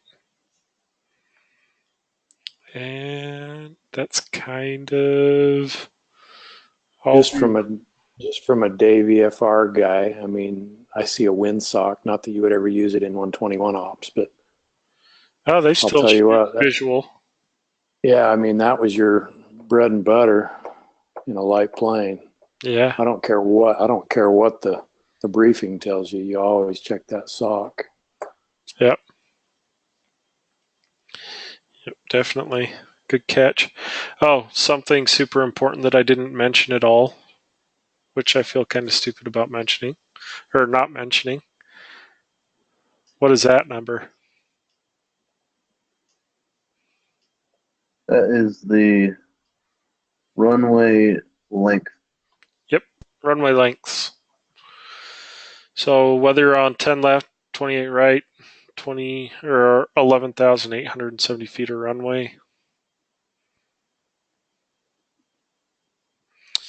This little number here underneath the runway number, 28 left, this is your absolute. So this is your actual, like if you were to give it an actual heading, it's close to 280 degrees, so we call it 200 or 28 left, but it's actually a heading of 284.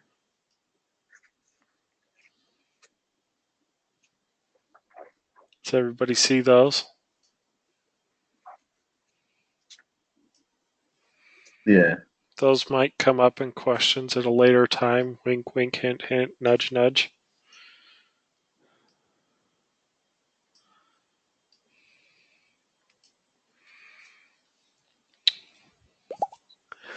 Trying to think of anything else. I'm sure I should know this already amongst all the information I've crammed in, but the EMAS, is that some kind of a threshold or? So EMAS is, I believe what it is it's like a collapsible part of the runway. So it's like an overrun area. Let's look it in up. the ADX, they talked about like the clearway, all the different types of runway extensions. Yeah. I don't remember EMAS. That's exactly what it is. So it's engineered materials arrestor system. So what happens is if an aircraft overruns the runway, this is like really brittle, fragile cement that just collapses under the weight of the aircraft and will stop it. Does that make sense? Let's see. So here's what it looks like.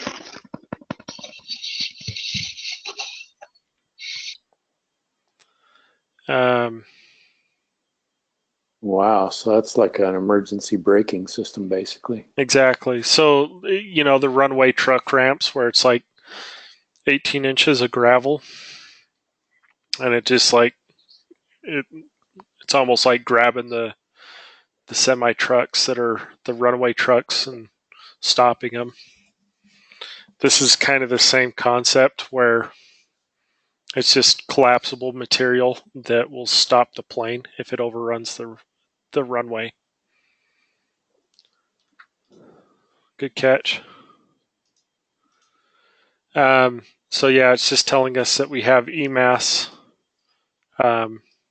beds on those runways. At San Francisco, on the shorter ends, and then also you have water, so I'm sure they don't want you overshooting there. This is all water. So in San Francisco, they like to land on the 2.8s, and land on the 2.8s, take off on the is it the ones? I want to say they want to take off on the ones. I need to double check my notes. So that's their normal flow. I may be wrong. For some reason, I want to say it's the 1.9s. Anyways, that makes sense because they could completely avoid noise abatement in both directions. Yeah. So noise abatement, and then not only that, but there's a big old hill right here, not too far from the end of the runway. It's not huge. It's easy for our jets to clear, like airlines to clear and stuff, but they don't like coming in from this way. It's a little bit steeper of an approach and stuff like that. If we have to land on the 10s, life sucks. San Francisco goes from like being able to receive. So on when they're coming in, when the airplanes are coming in from this direction, they can do what's called a simultaneous approach, where basically you have two airplanes side by side, wingtip to wingtip, landing on these runways. So the flow coming in to San Francisco, I can't remember exactly what it is, but it's something like 120 planes an hour or something. I don't know. It's crazy high. But when they have to land from the opposite direction, it reduces their flow to like 50 planes an hour. So it kills San Francisco. I also see the one left. Yeah. Taxiway A1 have wingspan limitations. Mm-hmm. I mean, there's a lot of stuff going on that map. Yeah. So you're talking about this part right here. Right? Yeah. So whatever a trijet is, I don't know what type that is, but It's just a 3-engine. So yeah.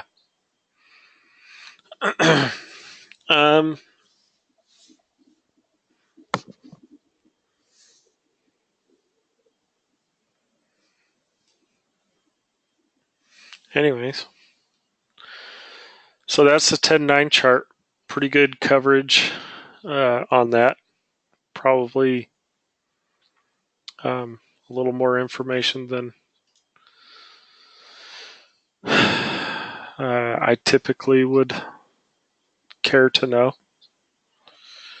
that gives you everything. You get the whole dictionary on that airport. Yeah. Oh, just another FYI. So here's your lines of longitude and latitude. It gives you basically where to pinpoint the airport if you don't know.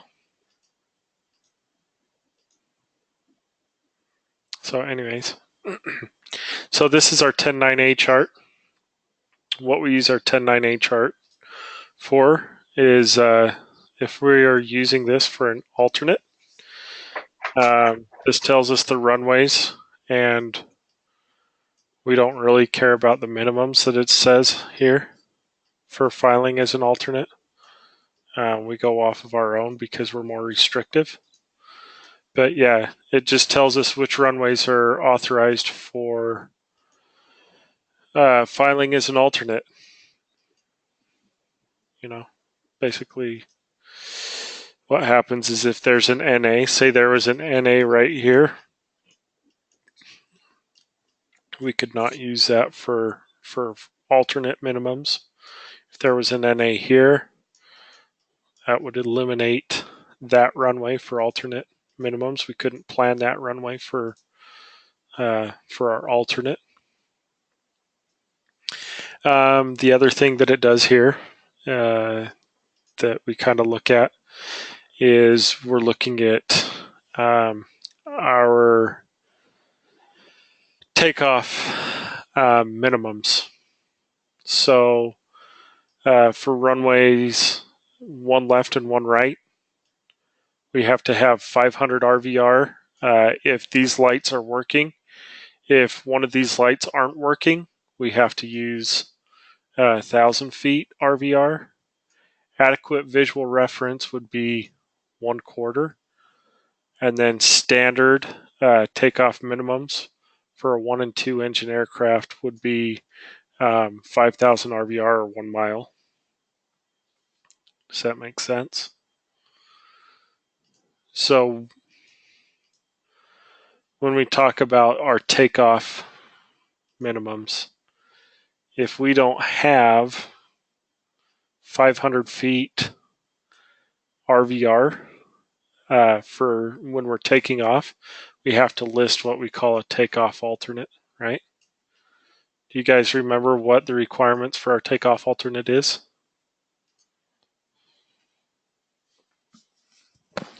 This actually means that you can't take off whatsoever if it's below.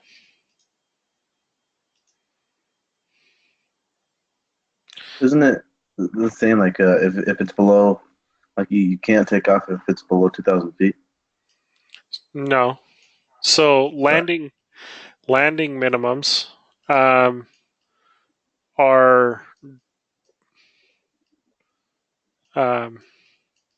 these below. What was your original question? The takeoff? Okay, yeah. So let's go back to that alternate? question. Okay. When do we need to list a takeoff alternate? That's when you take off from an airport and you may have, for whatever reason, have to fly before you even get en route. So Yeah, I don't know, maybe an engine there's- failure or something like that. Exactly. So that's why we would list a takeoff alternate. That's the reason why the takeoff alternate is there. But what's the best airport to land at if you have a problem during takeoff? You always want to get back to your own if you can. Right, we'd want to land at our departure airport. But what if our departure airport we can't use for landing because it's below landing minimums?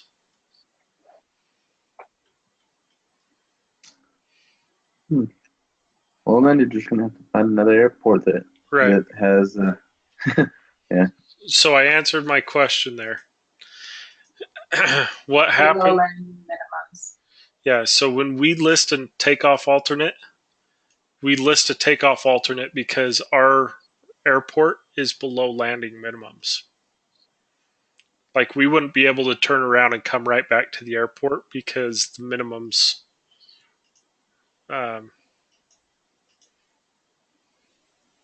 we would be below these minimums. So 200-foot ceiling, half-mile visibility, 200 half. So if, we can still take off, half-mile visibility, do you think we really care about that when we're taking off? Heck no. We're getting out of there anyways, right? Doesn't matter.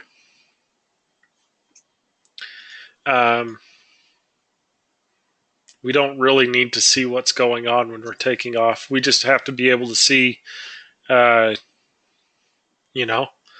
say this is the runway here, and this is the cockpit. This is our dashboard here. We just have to see this center line and stay on that center line because we're taking off. We don't care if we can only see, half mile or even a quarter mile down the runway because we just have to know that we're on our center line.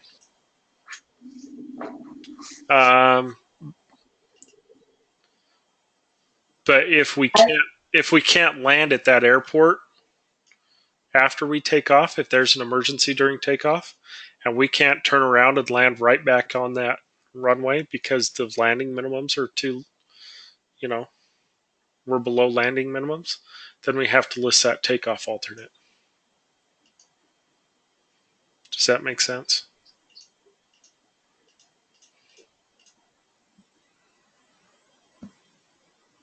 Yeah. You guys sound so confused. Well, I lived in Kodiak, and lots of times, if the plane could land, it would always be able to take off because we always had fog problems. Mm-hmm. Like I can kind of like the takeoff minimums to take off are much low. I mean, they can pretty much take off when they're socked in with fog. Yeah, at any point in time, you can pretty much as long as take they off. can land. Yep. It's when we can't land at the same airport that's the problem, and that's why we would have to list another airport as an alternate for our takeoff. So, do you guys remember the requirements for our takeoff alternate? Has to be less than an hour away Okay, with less than an hour. one engine working or in off. and that's Still that normal Air. cruise in Still Air, yeah. Yep. So no more than an hour away with one engine and op.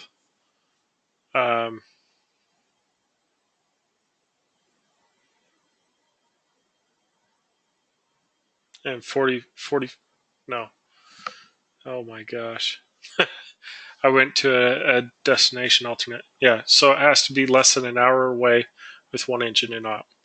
For a CRJ 700, I believe that's like 250 miles. This is the chart we're looking at. So that's when we require a takeoff alternate. The only time we can't take off from a runway is when the RVR, if we have center line and high intensity runway lights working, we can take off all the way up to 500 feet. We only have to be able to see 500 feet in front of the aircraft, basically. Anything less than we can't take off. Everybody understand?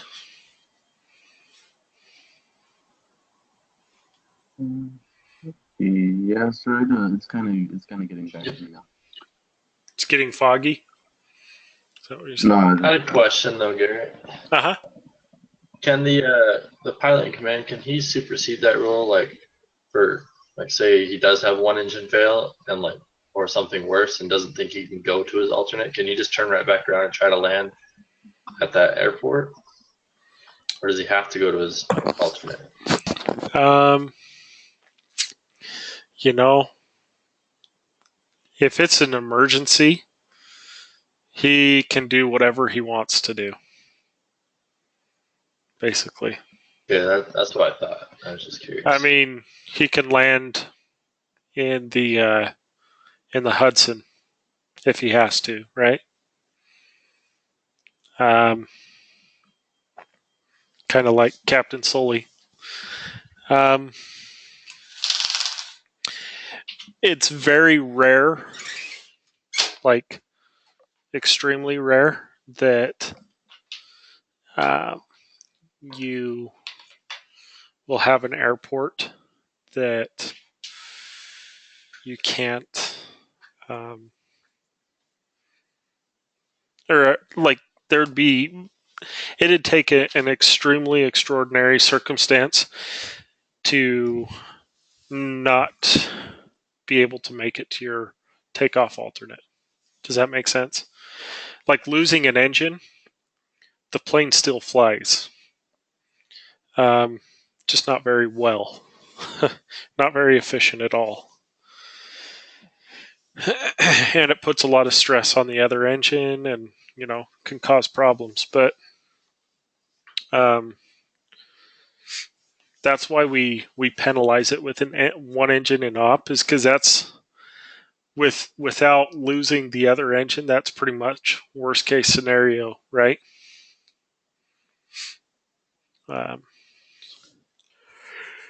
So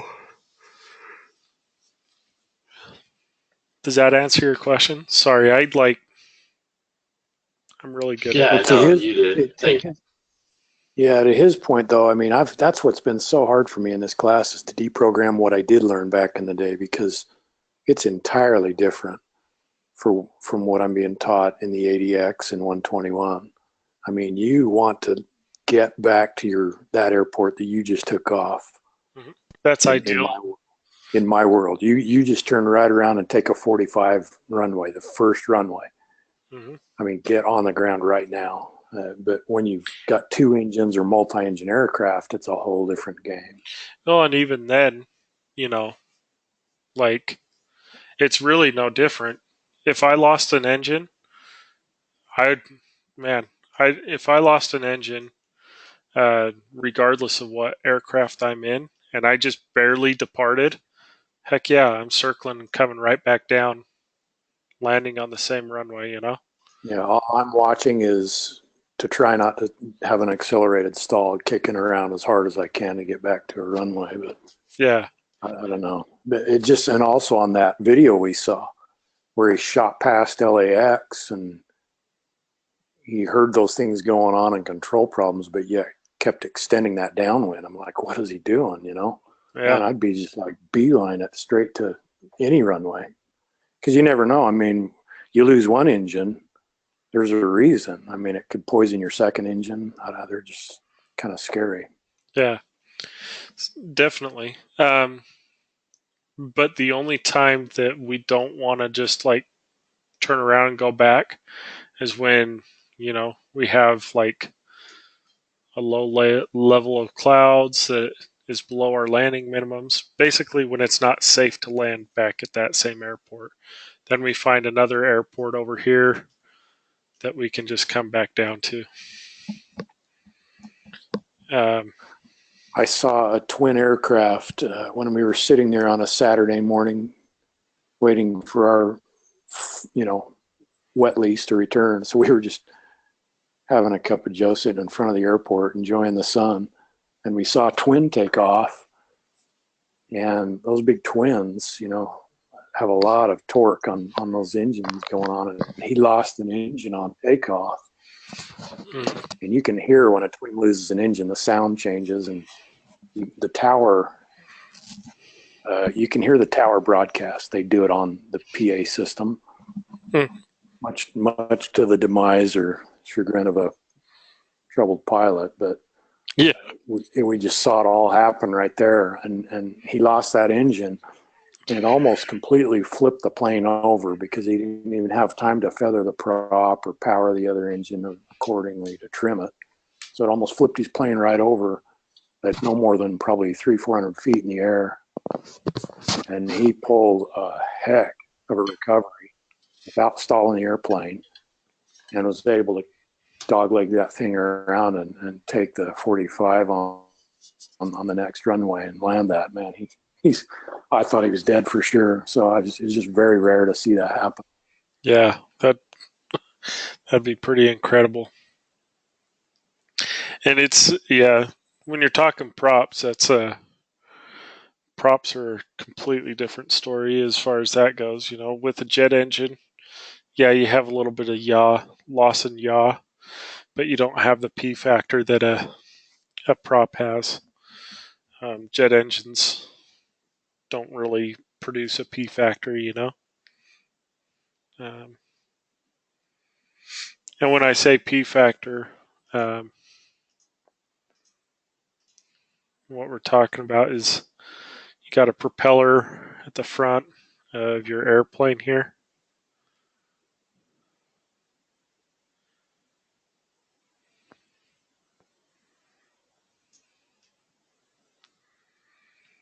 And this propeller is turning. So if you're the pilot here, okay, this propeller would be turning clockwise, right? So clockwise rotation. And what's happening is the air is spiraling around the aircraft and then hitting the tail, causing it to yaw to the right.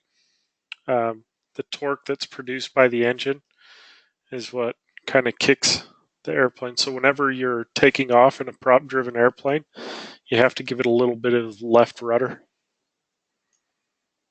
Is it left or right? I want to say it's left rudder. No, right rudder. I think it's left. I mean, when I was flying, and when I've been flying, I've always heard the word left. I've never heard of right.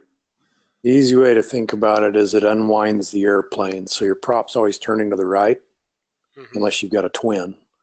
But the prop's turning to the right, so it unwinds your airplane to the left. In other words, you punch it real quick on throttle, you could then find yourself off the runway if you don't counteract that engine torque and P factor throwing you to the left. Yeah, so the P factor is throwing you to the left, so you apply right rudder, opposite rudder. Correct? That is correct. So my point was this guy was an FAA guy, and they just did the annual on the engines. So he worked not in the capacity of an FAA, but he would test hop the aircraft when they would do the annuals to make sure things are golden. And so he got a few 100 feet off and lost one of the engines. And there you go. Made an eventful Saturday. Yeah. So the air's kind of rotating around the airplane like that and hitting the tail. and then the torque of the motor as well. So that's what we're talking about with P factor. So right rudder on takeoff. I guess my point to all the interruption was that I saw him need that actual takeoff airport as a landing. That was his choice. He was either that or he had twin engines, so he didn't have to pick a spot straight out in the field and land. But he barely, got himself righted up and back to an alternate, his alternate, which was the takeoff. Right. So yeah, basically what happens is and I understand what you're saying, but yeah, when you have two engines, say this engine cuts out, then the airplane's going to want to turn this way because you're producing thrust on this side, and this side of the aircraft is just creating drag. So to counter that, you have to apply right rudder in order to counteract that. Yeah, twin, you get the yaw and then the P factor. So that means if you don't adjust quickly, it'll flip you on your back. Yeah. In a matter of 1 or 2 seconds. A real high amount of rotation. Yeah. Scary stuff. For sure. Not a 121 thing now that they got rid of the Brazilias, but well, not a SkyWest 121 thing. If you lose your right engine, it's a little less of a yaw due to the P factor. Your left engine is a little better to have on board. So, anyways, props. Hurt your brain.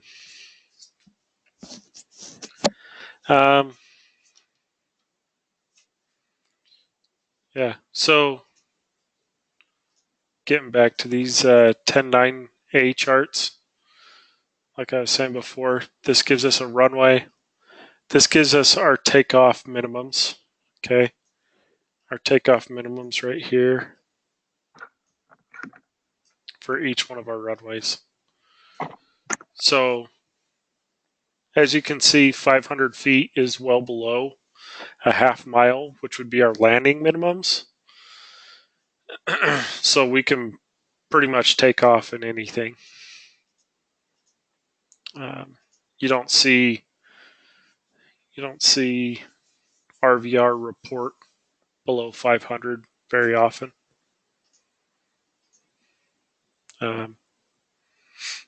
That's a pretty bad day when it does.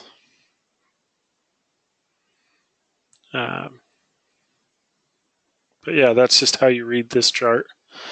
Also on the 10.9 chart, it's going to give us our lighting. We can look here. Runway 1 right and 19 left. We have high intensity runway lighting. We have centerline lighting, and then the real runway. Oh boy, I'd have to look it up. Runway and I can't remember. And then we have Malsif with also touchdown zone lighting. We have a PAPI, and it's on the left side of the runway, and then it's a grooved runway, and it has RVR. Okay, so that's just kind of how we read this chart. Once again, it's important to know, like, this lighting system here. It does drive. You guys remember me talking about the ALSIF lighting system. Those lights, if they're out of service, will change the minimums. The landing minimums, takeoff minimums also. Same with these high intensity runway lights and our center line lights. We'll change our landing minimums and our takeoff. Garrett, so this 10.9A, is this kind of like right before the actual runway layouts, or is this in a separate section that you go to? Yeah, so this is Because exactly this is awesome. It strips all the information off the busy map. Yeah, so this is exactly how how the charts are published. You'll start out. I didn't see how you dropped into that. Yeah, so you start out with this 1901 chart, right? You can always tell what kind of chart it is by that number there. And that's what we refer to the different charts as. You'll never hear a dispatcher talk about a 1901 chart, so don't worry about that. But basically, it's just telling you this is San Francisco. These are the different highest elevations. So these are the different elevations. This will be actually, you know what? I'm going to talk about this section right here. This will also be on your instrument approach plates, this exact same box. This is telling us our highest altitude in these vectors. So from 360 to 120, our highest obstacle in proximity to the airport is 3,500 feet. From 120 to 230, our highest obstacle that we have to clear is 5,100 feet, 4,500 feet. Does that make sense?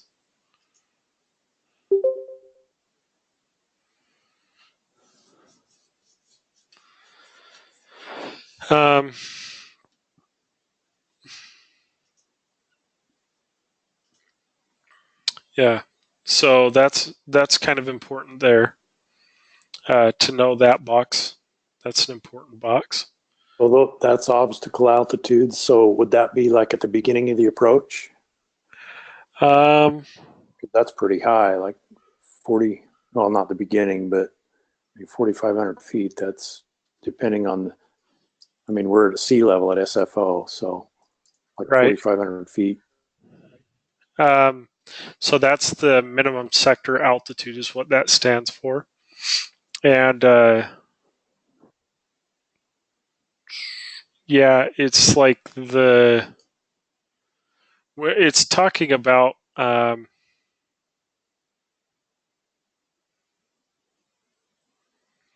want to say at the start of the approach. Yeah, I would think so, because your decision height's like 200, then you back up to maybe the 1.2, and then it's like 1,000 feet. So what it is, so I can chime in for a second. Got the master blaster. The what? We got the master blaster here to set us straight. So the minimum sector altitude is, so that circle is that represents a 25 nautical mile radius around the airport. So if you can just imagine San Francisco Airport is right in the middle of that, where those arrows are pointing. So the circle is a 25 nautical mile radius, and those altitudes on there represent the minimum safe altitude in each of those quadrants. So that 4,500 on that southeast quadrant, that represents if you were to lose comms, or go kind of nordo or whatever else, if you don't if you have something go out where you cannot identify your position, and lose radar contact or radio contact, then if you go to a minimum altitude of 4,500 feet, you are guaranteed to clear all obstacles by at least 1,000 feet in the southeast quadrant, between 230 degrees down to 360. So, and then in those other ones, up to 3,500 feet, and then north of the airport is 5,100 feet. So that's just simply representing that minimum safe altitude if you were to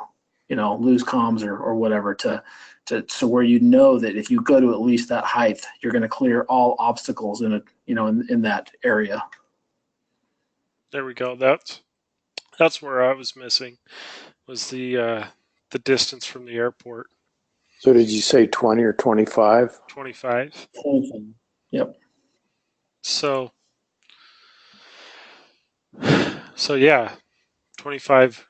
Although the airport is at 13 feet above sea level, we've got these mountains over here.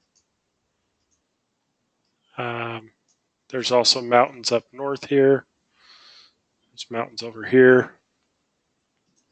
So yeah, so that's our, like we said, the minimum safe altitude, minimum sector altitude. What's the exact acronym? I can't remember all of a sudden. Yeah, it's called minimum sector altitude is the MSA, but yeah, I mean, I like to say the minimum safe altitude just because it's kind of a better representation of what it means. Right. So, quiz on it, or if somebody were to ask, then it's minimum sector altitude. yeah. So when you get asked on your practical test, it's minimum sector altitude. So this just kind of shows us the different Victor routes in proximity leading to these airports. This is also showing us, look, Oakland's up here. This is showing us altitudes in the proximity of the airport, some of these higher altitudes. Radio towers giving us visual references, San Mateo Bridge. So yeah, just kind of an overview of what is the pilot going to be seeing on approach into San Francisco, giving him some visual references. And also kind of like a runway layout as well. So this next chart, we don't really worry too much about as dispatchers. Just kind of gives us a summary of the airport. Gives us some warnings. Wake turbulent potential exists due to heavy jet traffic. It tells us where some of the high terrain is, some of the obstacles on departure. Tells us that there's a lot of birds. Blah blah blah. Tells us when, with the weather, it tells us when we have different. When's the rainy season? When's the where did the winds typically come from? What's our average temperatures during that time of year? So just gives us a basic summary of the airport. We already went through this chart pretty thoroughly and broke it down quite a bit. But then once again, this chart gives us our lighting systems for each one of the runways, and that's how I got to this page. The 10.9A chart is just an appendix for the 10.9 chart. So, like you said, it just breaks down each one of these, the visual things that you were seeing on that map on the 10.9 chart. The 10.9A chart just puts into a text form, and then also gives us our takeoff minimums and our alternate minimums. So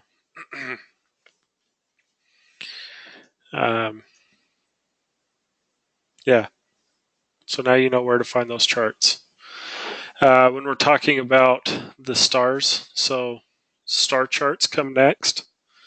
And you guys remember what star stands for, right? Standard terminal arrival route or standard Yep. yeah. You did it right. Standard terminal arrival routes. So these are all the approach charts, right? Or approach the different ways to get to the airport, basically the arrival routes. So when we're looking at these, we're looking, these are always oriented. The top is the north, bottom's the south, east, west. These aren't to scale. It shows us where our airport is. And then it gives us a whole bunch of information. So what is this?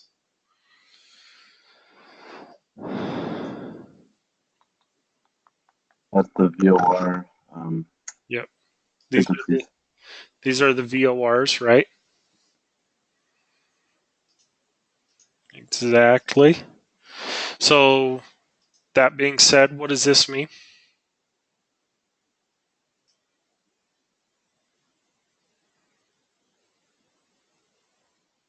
I don't know what that means.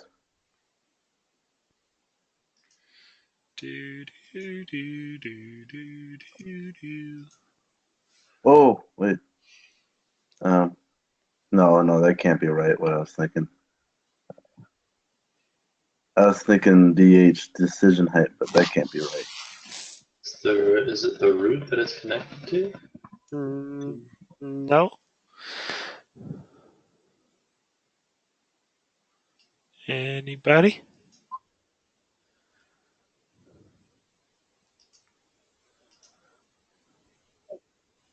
Somebody Google it real quick. I want to see if you guys. I want you guys to think like I'm not there to help you.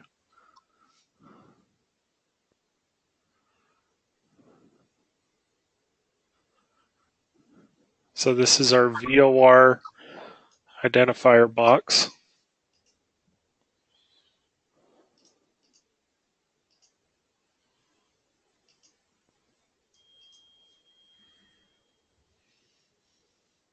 Our distance. Should look it up. You're getting close.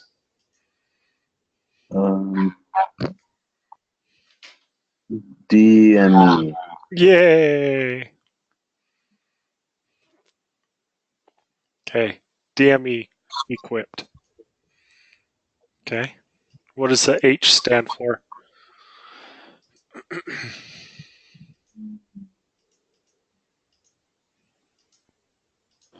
It's the high WAS.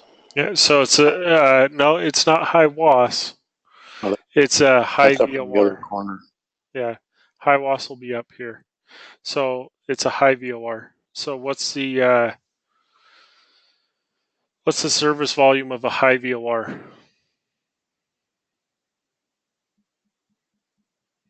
Okay. That looks I am quizzing you guys like nobody's business. Remember, these are things that are going to be on our practical test, and so I want you guys to really practice on this stuff. This is something I told you guys need to make sure we memorize. So high VORs, I want everybody to write it down.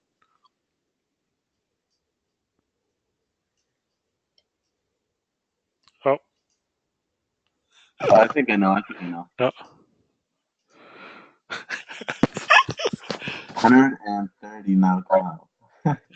Yeah, 130. Oh my gosh, I can't believe I just wrote that. What a dummy. Oh, it's been a long week. Okay, 130. Right. What's the low VOR? If this said an L there, low.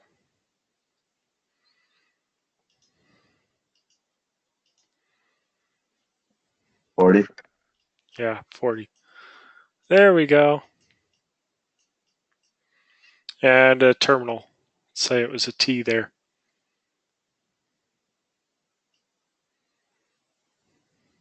$25. Yeah. There you go. So high VORs 130, low VORs are 40. Holy smokes! And terminal VORs 25. Okay. Frequency, right? This is our 3-letter identifier for the station. We know that it's the Oakland VOR, right? And then this gives us a longitude and latitude. Cool beans. Okay, what is this little light gray line indicating? Distance. Okay, that's this From- section here.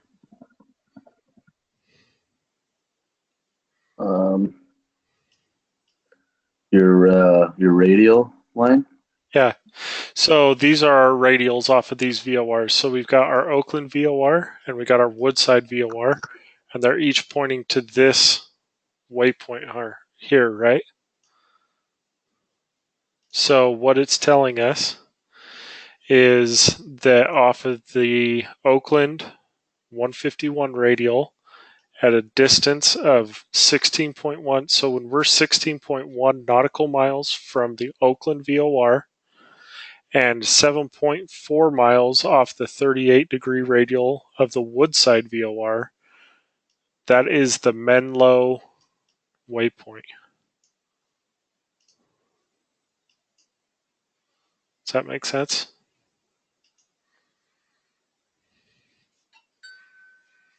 Yeah.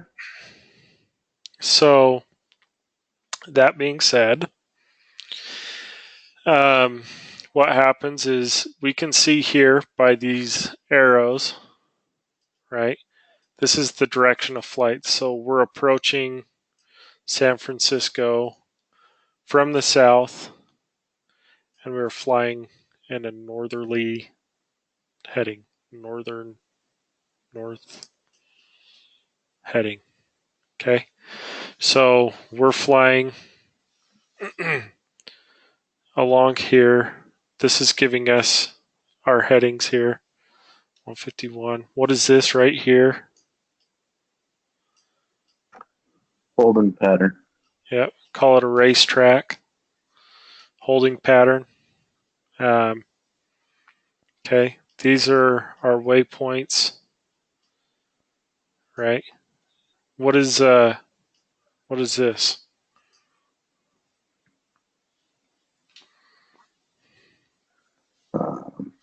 That is telling you that you should be at 6,000 feet when you're flying between those two waypoints, and distance between those two are pretty much 18 nautical miles apart, 17.9.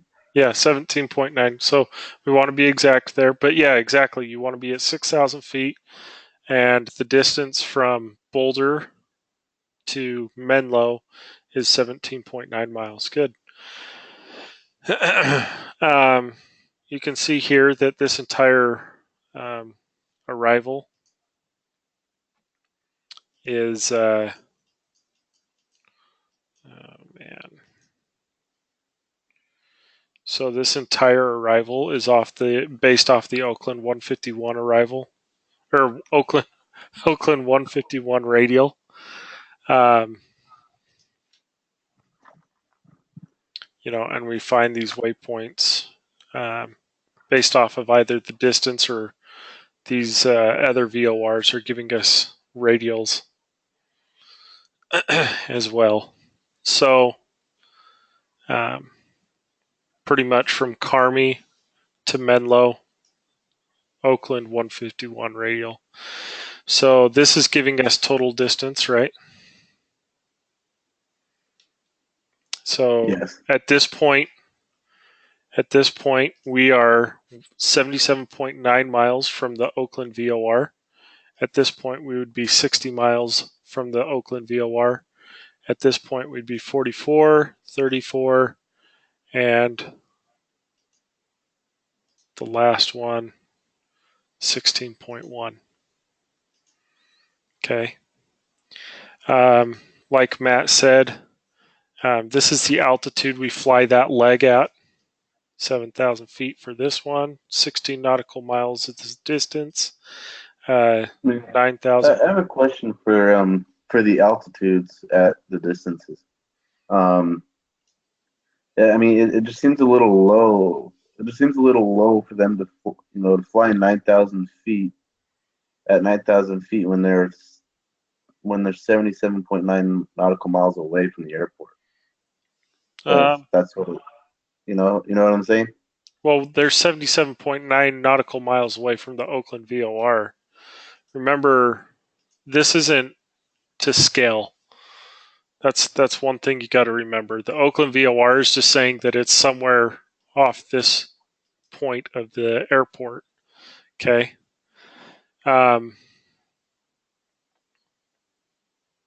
So when we're looking at this chart, yeah, they're 77 miles away from the Oakland VOR, but let's do a quick calculation here. And it just seemed a little odd that they were flying so low when they're still a great distance out. Oops. Well, that's Garrett. Your kind of your slight comment that maybe some didn't understand when you showed that one airport. I think it was SFO. They had the VOR dead smack in between the 4 runways. It doesn't get any better than that, and it's at sea level. Right. So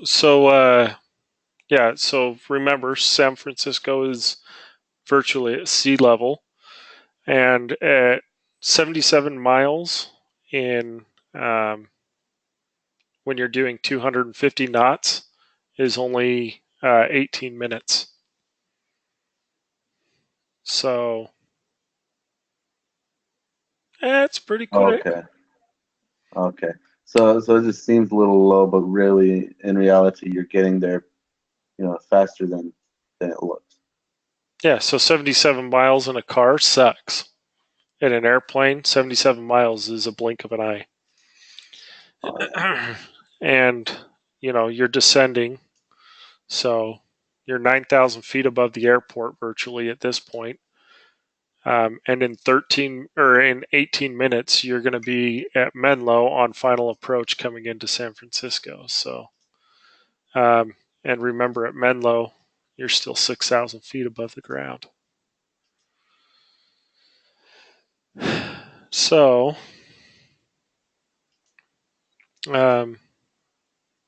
yeah, I mean, good question. Though it does kind of throw you off a little bit, and it may not completely make sense. But once we translate it into an airplane, all of a sudden it opens our eyes a little bit to that. Why it would be those distances and those altitudes. So, especially considering that, like you said, this is vastly out of scale. So It gives Matt, like he's saying, the impression that it's like, man, 7,060 miles. That only looks like a couple inches, compared to the airport.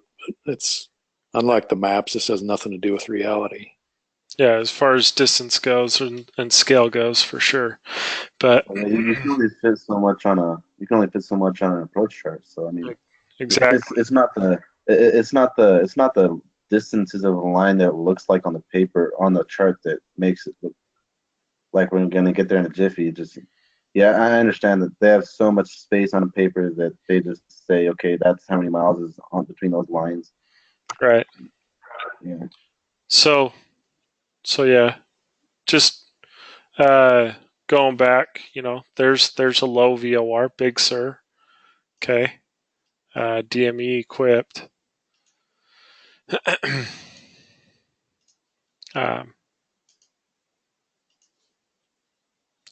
Just remember these are our waypoints. this is our heading from this waypoint. So 331 is the reverse, is the reciprocal, right, of that 151. So let's do that math real quick. 331.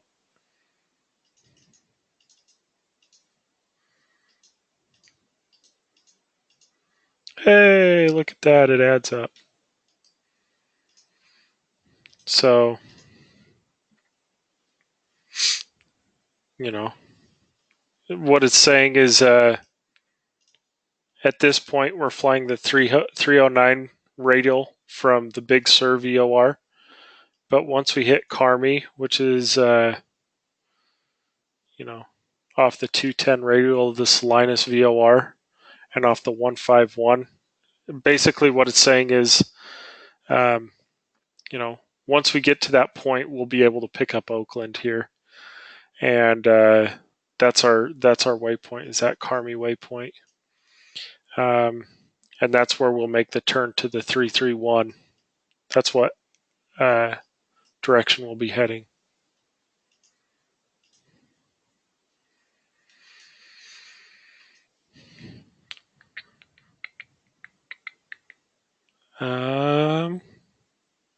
Anything else on this chart that anybody's questioning?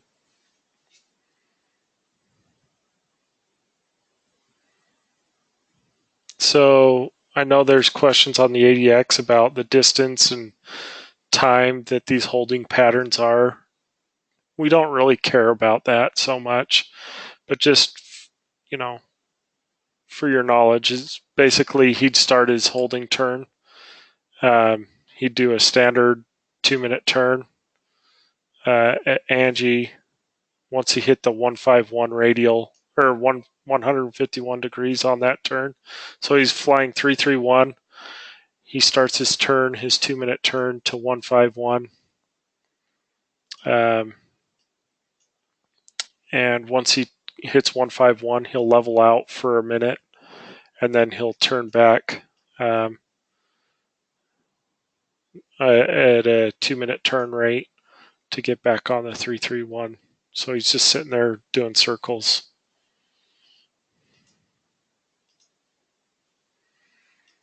So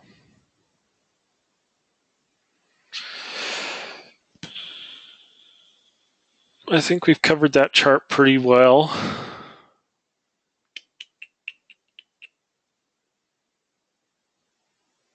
Anything that you guys have questions on these star charts? It's bringing a lot of context. You know, when you go through the ADX, you're just trying to reverse engineer it or just memorize it, one of the two. Mm-hmm. So when you're going through the explanations, it's like, oh man, I wish I'd known that a week or two ago. So. You know, what kind of throws me off is when on the ADX, you know, they give you these exact same charts kind of thing, and then they reword the question and answers to the point to where it doesn't make sense when you're looking at the chart sometimes. Mm-hmm. You know, that's what throws me off. Yeah.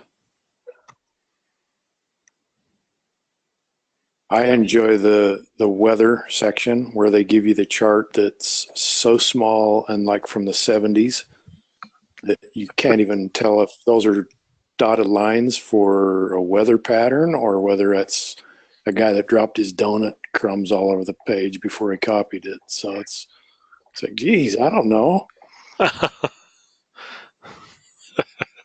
Donut crumbs. It's pretty good. Yeah.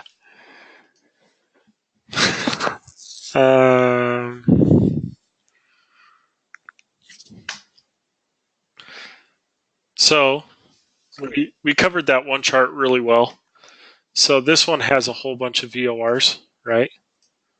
Where does this? So, Where does this? Is this chart basically just? It's not really an approach. Is it really not? Well, sorry, I'm not saying right.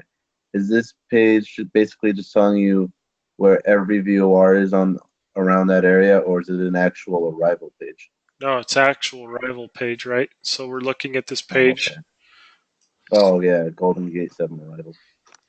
Well, look at this right here. Look at where I'm highlighting. What is Star. that? Yeah, star. Okay. So these are our actual arrivals.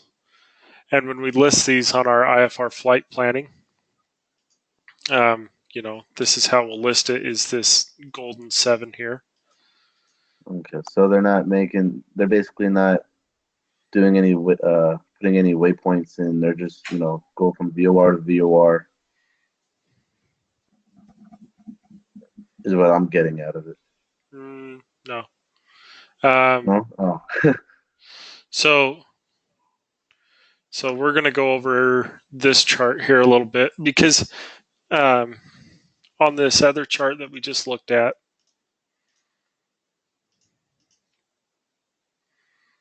there is one entrance to this arrival, and that's it. Okay. We enter this chart on the Big Sur. Okay. That's the VOR that we have to get to in order to fly this arrival. So we would list our BSR VOR, and then this is the Big Sur 3 arrival. So this is how it would look on our flight plan. BSR, BSR3. Okay.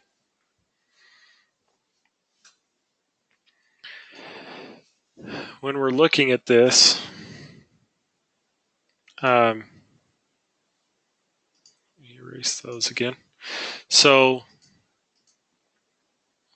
let's go down to this other page. It might be a little bit easier. So this is the Golden Gate 7 arrival. Guess where they're approaching from? Golden Gate Bridge is like right there, right? Or wherever, somewhere over there. So when we look at this chart, we have different entry points into this arrival, correct? Yes. So where does this arrival start? Can you go up a little? Oh, let's see. Sorry. It starts at the. It starts at the PYE VOR because that's your transition. So this is the actual start of the arrival. These are transition points. Okay.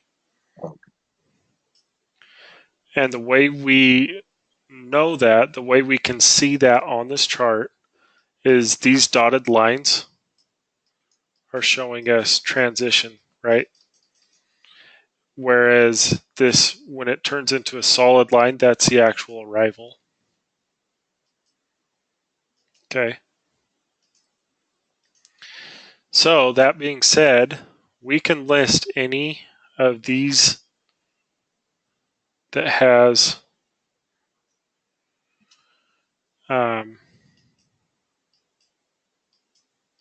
these dotted lines here.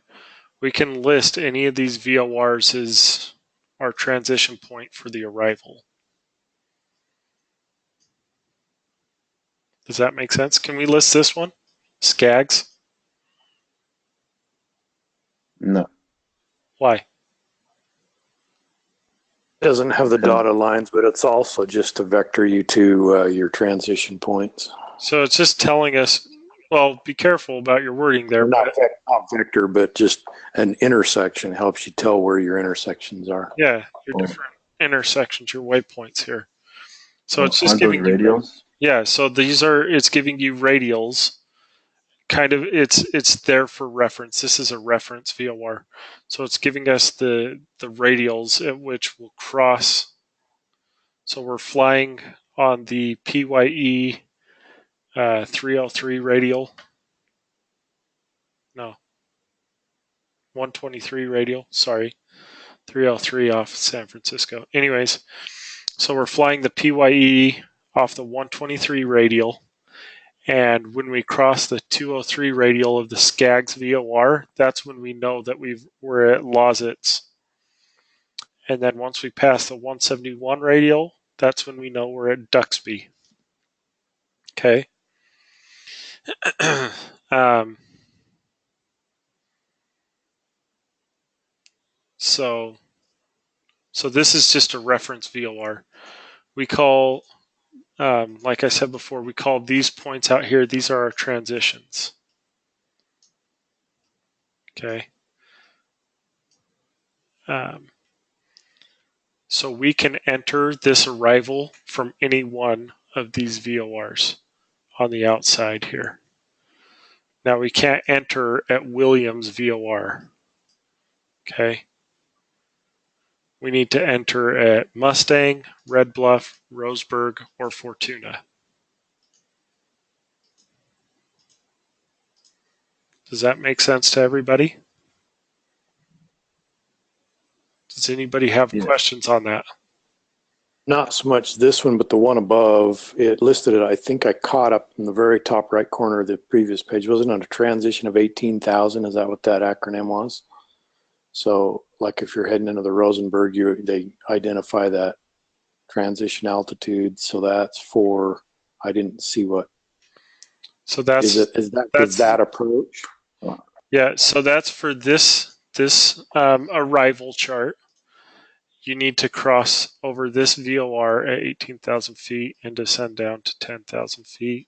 Here you need to start this leg at 9,000, 7,000, 6,000, 6,000, and then final approach into the runway.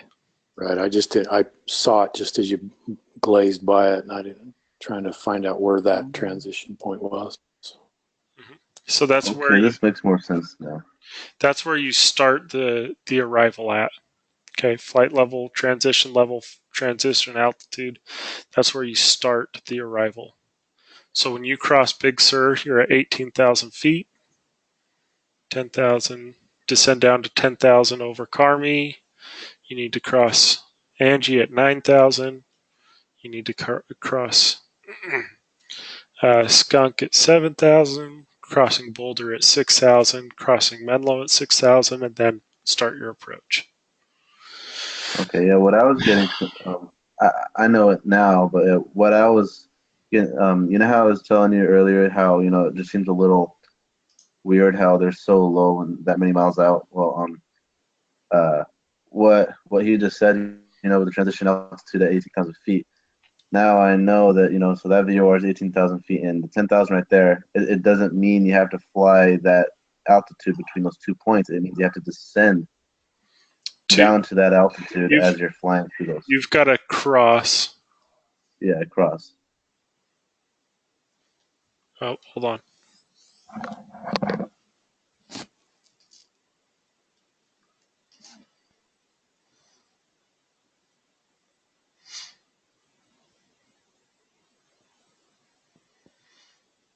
Nope, I'm wrong there. Am I wrong there? Now I'm starting to second guess myself. That's not good. Adam? What's the question? Okay, so this altitude here, that means that, so I start my transition, when I cross my transition point here, I'm at 18,000 feet. This 10,000 feet means that when I cross this next waypoint, I need to be at 10,000 feet, correct? Let's see here. So you should be. So that transition, does it say anywhere else on there that you need to start it at 18,000 feet? Because typically those mean that leg you need to be. So most of these altitudes are at or above. Okay, so it's not like it has to be that exact altitude. It's just you have to be that altitude or higher. The reason why I brought that transition altitude up there is I'm just trying to get the big picture of, okay, so how does it orient me on the map of where I start this thing? So I know I need to be at 18,000 or above, but where? Just to kind of, yeah. So like, the transition, where am I on this map? So in this case, yeah, Big Sur is going to be the transition. So that's where you need to be at 10,000 or at 18,000 feet right there. So now on that next leg right there, you just need to be at 10,000 or above.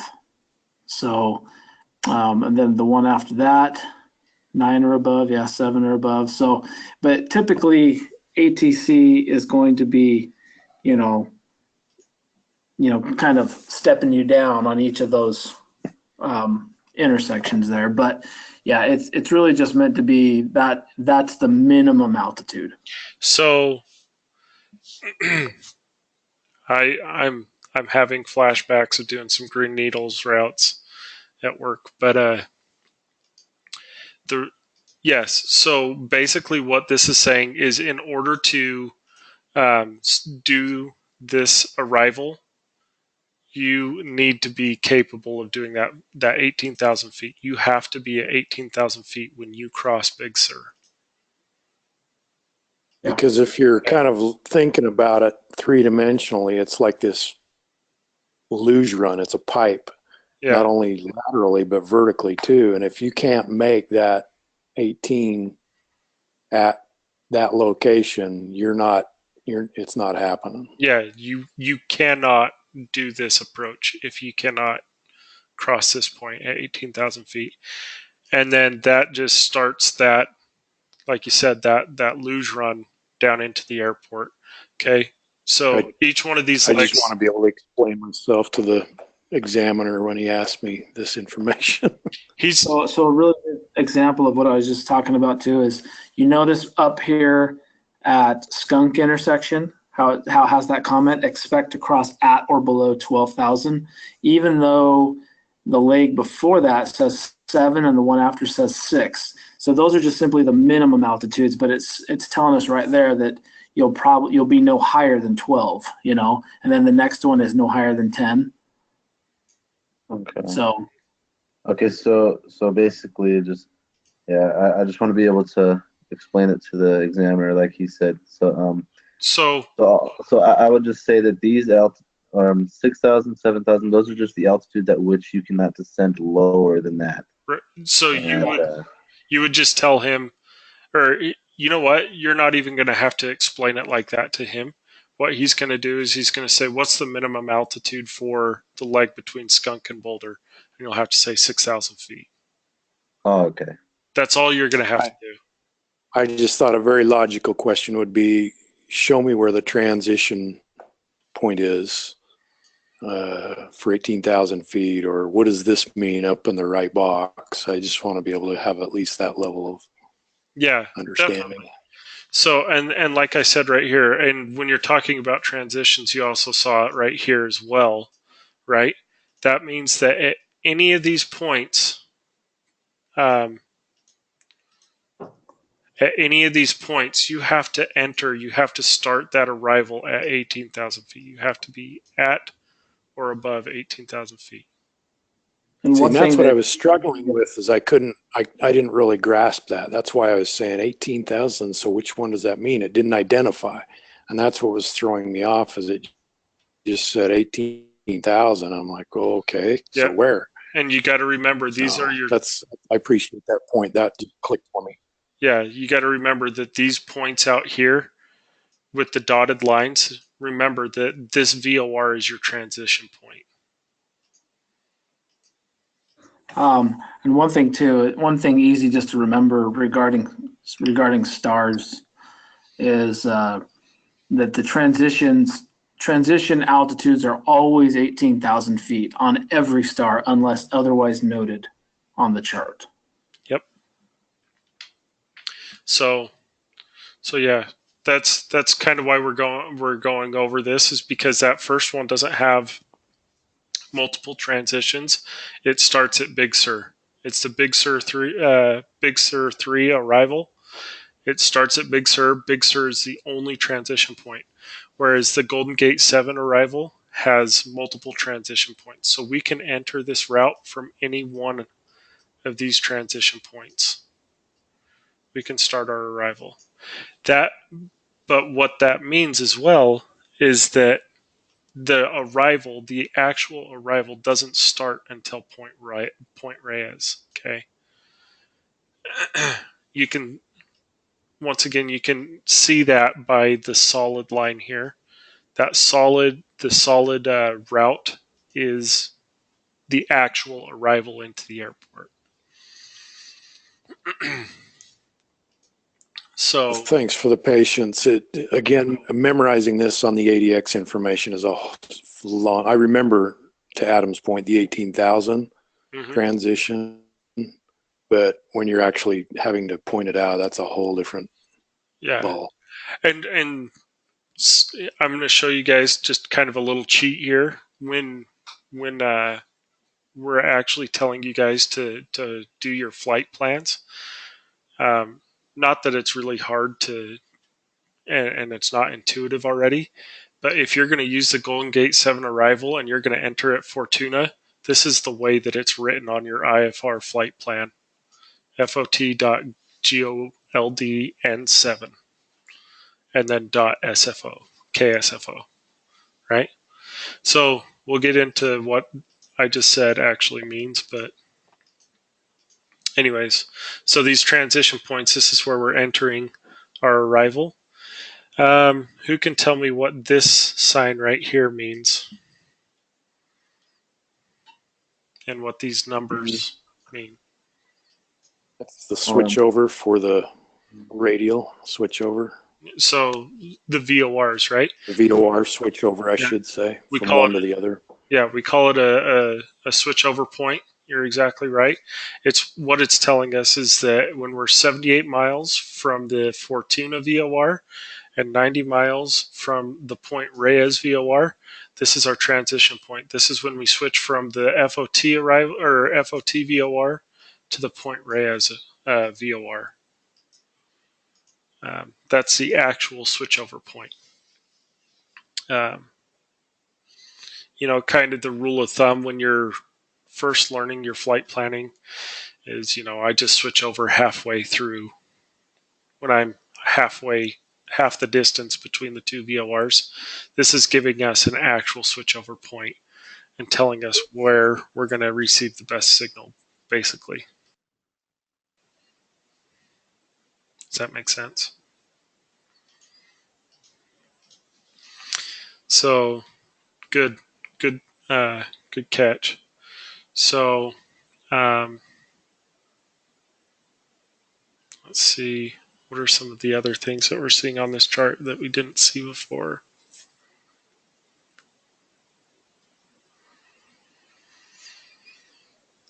I think we pretty much covered it. Oh, what is this symbol right here at the bottom? I'm going to scroll down so you guys can see a little bit better. So this right here. Isn't that a Vortac symbol? Nope. Has something to do with the San Jose. The minima. Nope. No. Wait. I don't even know what those gray letters say. It's too small, but so that's I think it's something. So that's the San Jose. So this is the San Jose VOR. This is the San Jose Airport. See? Mineta San Jose International Airport. Cool.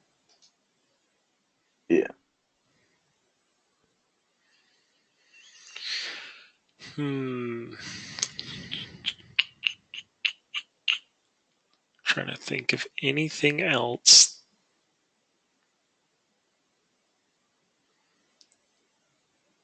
that we haven't covered so far on these charts.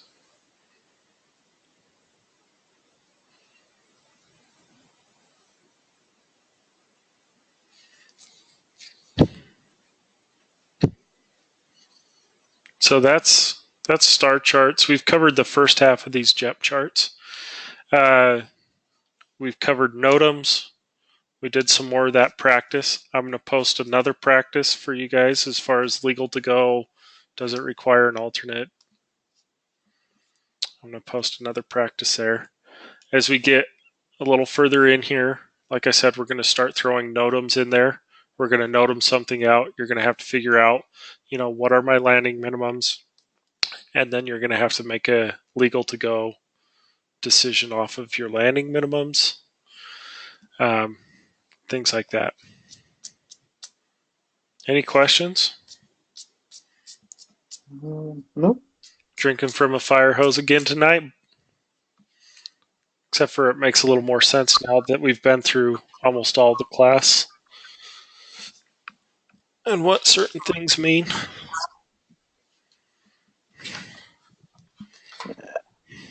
Okay. Well, if there's no more questions, then we'll call her a night. Thank you. Okay.